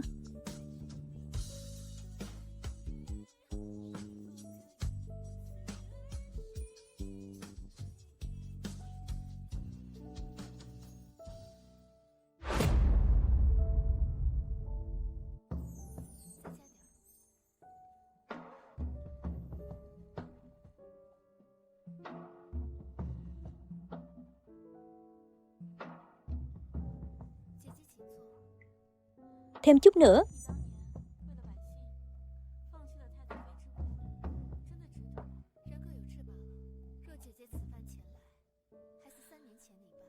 Tỷ tỷ mời ngồi. Năm đó, ngươi vì bách tính mà từ bỏ ngôi vị thái tử phi, có xứng đáng hay không? Mỗi người một chí hướng. Nếu lần này tỷ tỷ đến, phẫn định phá đám như 3 năm trước, thì mong tỷ nương tay. Chỗ thuốc này đều là để cứu mạng người. Thái tử điện hạ 3 năm không nạp phi, nay tiên hoàng đã băng hòa, tân hoàng đăng cơ. Tô Vãn Tình, ngươi thắng rồi.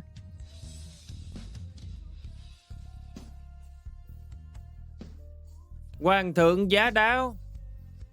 Vãn Tình.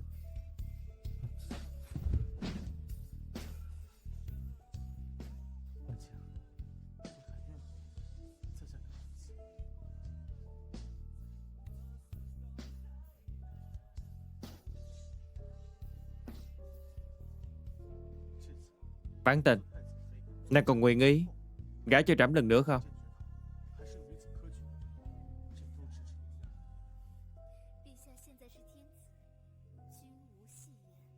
Lần này không làm thái tử phi mà làm hoàng hậu của trẫm.